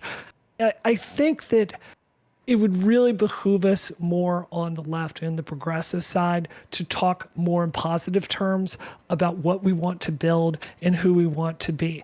This idea that you could be free from your healthcare being tied to your job, right? That's a really freeing, positive thing for us to strive for. So I think we need to, I think we focus so much on the purity sometimes, their messaging is universally negative. Who was the bald guy that ran, bald black dude that ran in 2016? Oh, yeah. What Democrats. was his from? Was he Herman Cain? No. No, On the Democrat side. He was a Booker? Cory Booker? Was it Cory Booker? Cory Booker. Yeah, I think Cory Booker. He said something that was so good. I haven't thought about this much before, but Brianna brings up a really good point that synergizes with what he says. Is it feels like on the left, it's gonna sound like a meme, but it truly does feel this way. It feels like a lot of people on the left fucking hate this country. They hate the United States. Yes. And it really does feel like they want to teach you that we raped and killed Pocahontas and we hate fucking slaves and we are all these horrible things, America. And Cory Booker said something really interesting in an interview, or not an interview, when he was on stage. And that was that the Democratic Party needs to stop attacking rich people because it feels like Democrats hate success. And it really kind of does feel that way. Like when I go to Republicans, they want you to be like business owners. They want you to have guns to protect yourself. They love their fucking country. And like on the left, it's like, okay, well, hold on. You're white. You don't even get a voice, okay? And then secondly, like this country was built on slavery and imperialism and colonialism. And we have done all these horrible fucking things. And America's one of the most racist fucking countries on earth. And it's like, Jesus Christ. It's like, it's demeaning. It's like, holy fuck. Like I feel kind of like shit at the end of the day when I look at, when I get like, woken up on like, so here's feminism. And this is why 98% of men are rapists, even if they don't know. It's like, damn. It is a big ask, and it feels like there's not much sometimes to celebrate on the left, and like you can't be patriotic and you can't celebrate like any financial success. Like, yeah, I don't know what the change is to that, but that is a point. I think that we like, damn, we're down on ourselves a lot over here. Holy shit. I'm tired of tweeting something and like being told by someone who's 20 that America is like a racist imperial country. I know that. I'm old enough to understand that, but I'm also seasoned enough to have a longer view to know this country is not just about the mistakes we've made. We've done some really awesome things as a country, things we should be really, really proud of. We've shown leadership around the world. What Blinken is doing right now at the State Department is really, really awesome if you pay attention to that. We've shown amazing leadership on Ukraine. And you've got this class of children where their only message is America equals bad and evil in all circumstances. The United There's a States, huge mental load to that.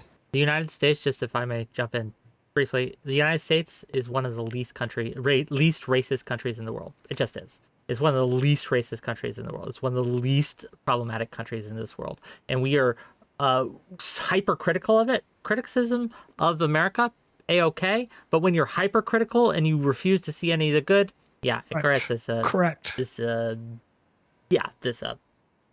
I'm losing my words. It's late for me, guys. Okay, Double, please, go ahead. What do you got? Yeah, so I guess I just had like a question about the value of more like extreme or radical Hold on, positions. wait. Go do your question. Katee, your fucking country over there is literally killing half the fucking people living there. You can't laugh at us, okay? Fuck you, motherfucker. You guys are so fucking racist. You even hate dark-colored fucking Jews, okay? So don't even fucking start with me, Mr. Israeli. Nobody wants me here. If people heard what I said online, I would literally be taken away by citizenship. I don't know what the fuck you do. I hope Netanyahu himself fucking killed her in a video game. Destiny, send me a fucking jet over here because they're gonna murder my ass because I'm a bad Jew, okay? Okay. Sorry, go ahead, Double Shine. Say well, I feel bad because Wick will never let me on the show again if I just cut a conversation about Israel. So if you want to go at that, it wasn't a conversation. Destiny was being funny. No, go ahead. Okay, so my question was about the value of more like extreme or radical positions among the progressive movement.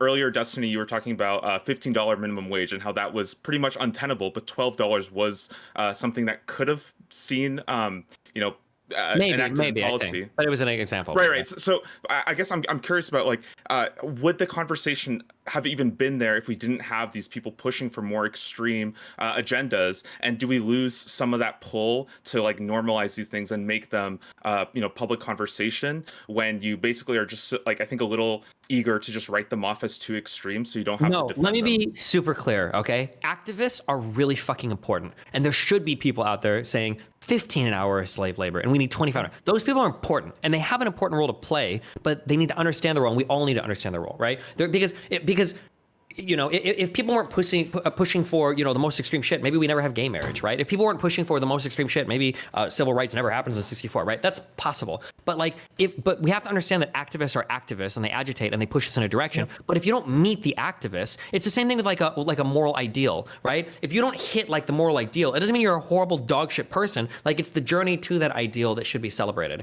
And it's the same thing for activism. If we don't meet the activist demand, that's fine. We keep pushing that direction. But damn, you don't get canceled for not meeting the activist area, Well, I guess I'm curious then. So like when Nina Turner, for example, because she's pushing like the $25 minimum wage thing, right? And I think it's like easy to laugh at her because obviously that feels a little insane, right? But I don't know how to deal with those people as somebody who has like a little bit more moderate policies. Like I'm just not sure how to deal with those activists.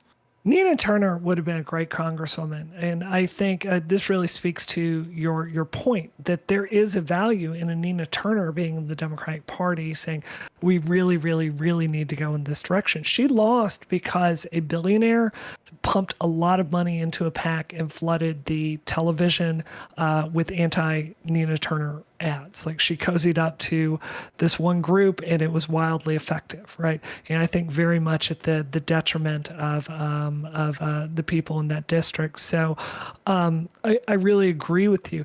I think something that I really admire about Nina Turner as I work that race is seeing what a brilliant person she is as a like retail politician. Like I urge you, go watch her hit on the Breakfast Club. She is talking to Charlemagne the God. It is the connection is wild, and she's pushing these issues and talking about what the Black community in Ohio faces. It is amazing. So I really agree with you. That has value. I think that even though there are things she said, they've been wildly divisive, and I think she would tell you they were a mistake. I think ultimately, like Destiny, you once said we can't think about people in percentages. I agree with you on that. I think the majority of the percentage of Nina Turner is someone who has been wildly successful at building a base of power and working with people in Ohio. So I think that has a lot of value. I think AOC is doing that as well. Okay. Does that answer your question? And to also kind of illustrate it, right? Remember, we almost got universal basic health care, not universal basic health care, UBC income, UBI, sorry. Universal basic income. That was put on the floor, right? By Richard Nixon, of all people, right? Yeah. But the left wouldn't vote for it because it wasn't enough. And so because we did not, take what we were given, we got nothing. And that's the thing that happens. Okay. Anything else, or else we're gonna go to weaponized discourse and close this out. Okay. Thanks for being here. Weaponized. What you got? Yeah, my question is going to be directed at Brianna Wu, although obviously I would love everyone's take on it. I'm very interested in how much you're really emphasizing a grassroots shift, and particularly using media to direct people towards like getting to the streets, canvassing. And I really appreciate that because I got my start canvassing. And the problem is I've reached this nihilistic phase, so maybe you can talk me down, where even once we did the impossible, which we got a progressive candidate in office, even then they weren't enough. And often, while in office, pushing some of the policies that they had pledged to their own base that they were going to pursue actually got them canceled, made it really difficult for them to make alliances. And so to get quite specific to one of the candidates locally, she had made a career for herself, suing the police, holding the police accountable. And she, before 2020, was elected on this sort of this pledge.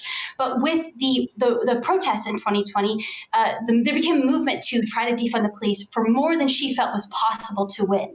And because she wasn't willing to ask for 50 million, she was only willing to push forward 15 million. She lost all of her supporter base. It was very publicly clear. And in many ways, it was obvious in that moment that she had already lost the mandate for re-election. And surprise, she lost re-election. And for the last 2 years of her candidacy, really, it was just pretty clear no one was going to cooperate with her. So what I want to know is, while I appreciate you pushing towards electoral, and de-emphasizing sort of online rhetoric, can you not see how the online rhetoric supports the electoral process once they're in office? And what's your sort of response to that? I think it's extremely well said. We have a similar situation here in Massachusetts. Michelle Wu is our mayor of Boston, and Maura Healey is our governor, right? Is the tea fixed? No. We've got real work to do. I think you're exactly right. And I think, unfortunately, take it from someone who's a little older than you are, politics is about having your heart broken again and again and again and again. We have a hard job. There are no perfect politicians. And, I think that the ultimate answer is to raise the number of progressives that we have in positions of power. I think that's the way we do it. But I agree with your assessment that when they get into power, they're still dealing with this fundamentally, this reality of American politics that protects the status quo.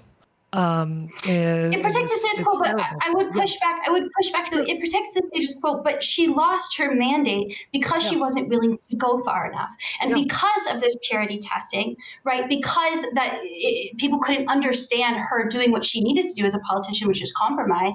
And because of this, she lost the mandate that she did have. And so one of the issues is, while I agree, I do agree. I think if more progressives were in office, they could build more coalitions with themselves, and they wouldn't have to necessarily compromise as much. So I agree that that could be a solution.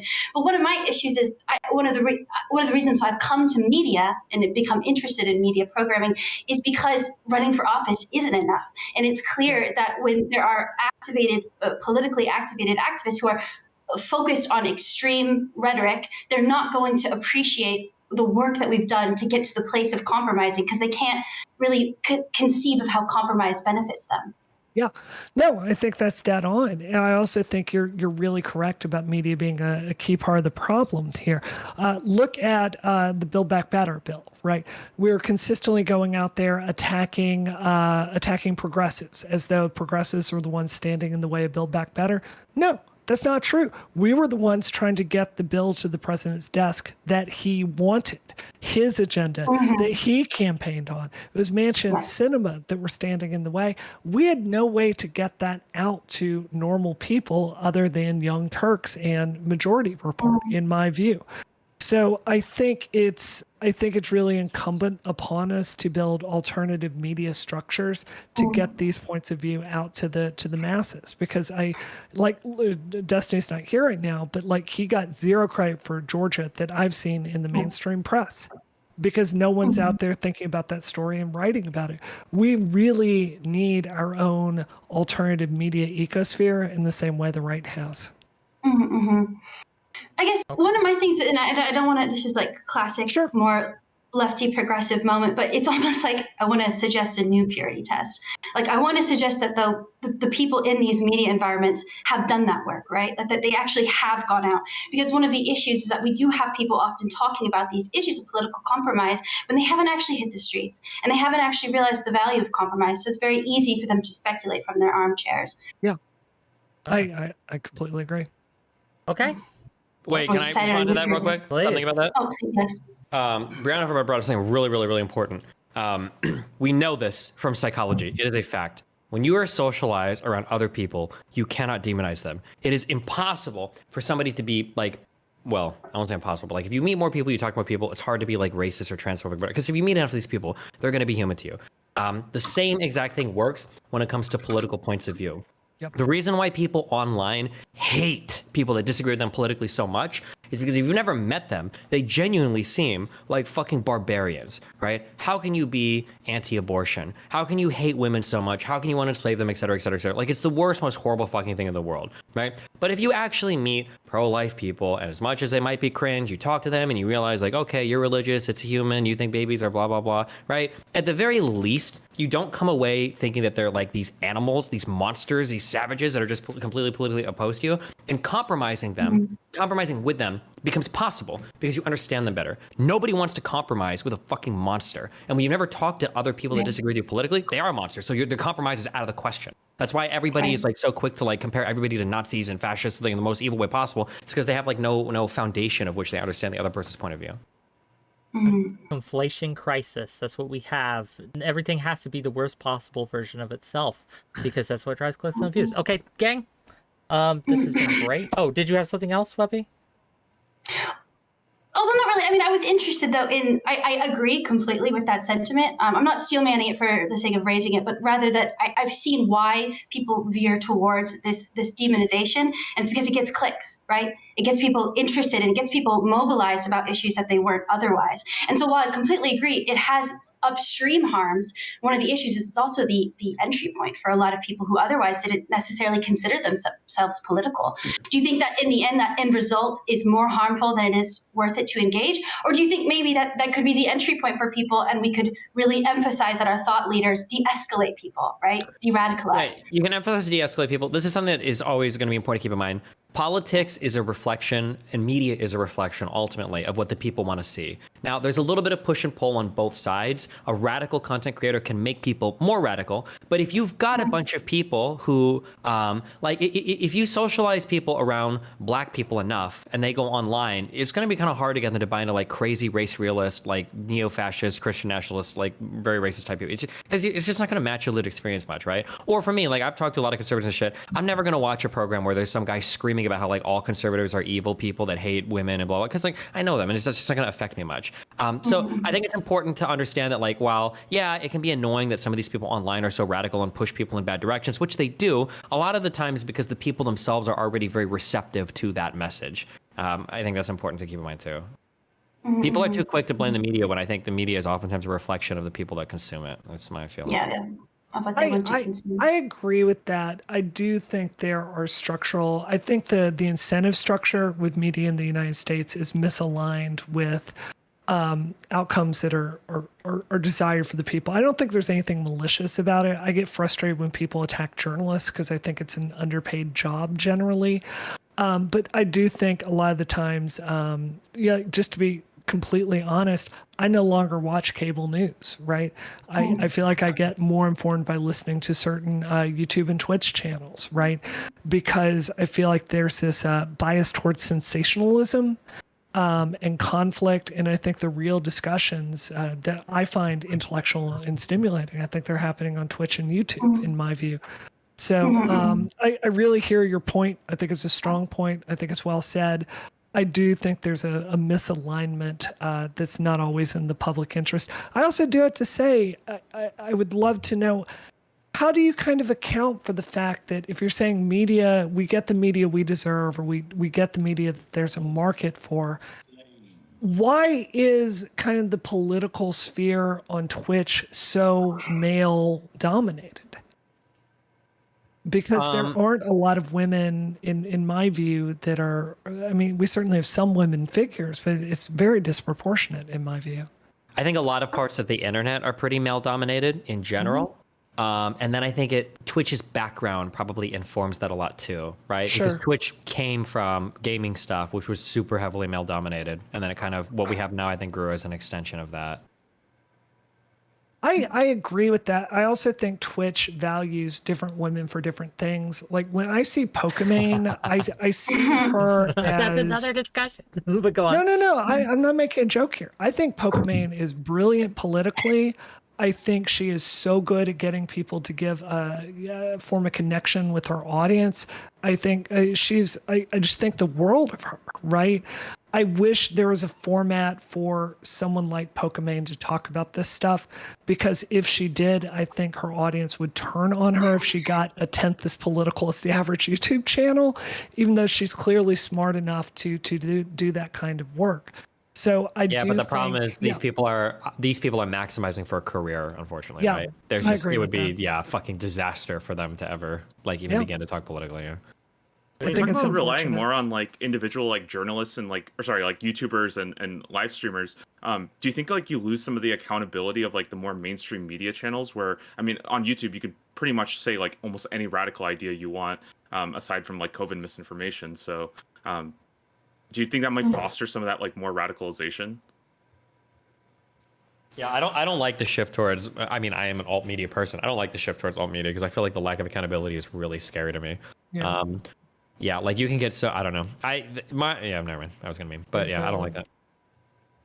Well, what do you have thoughts on this, Brianna? If not, I have a no. I'm just surprised to hear that. I mean, I think one of the reasons, like, I have no desire professionally to be a Twitch streamer for a living, but I think one of the reasons I've chosen to spend more time doing stuff like this is it's very clear to me this is where the culture is set for younger people. I feel very strongly that that's the case. So I agree with you. There's not this standard of fact checking, and there's not an editor kind of looking at stuff. And I think that is, I think we clearly see the outcome of that.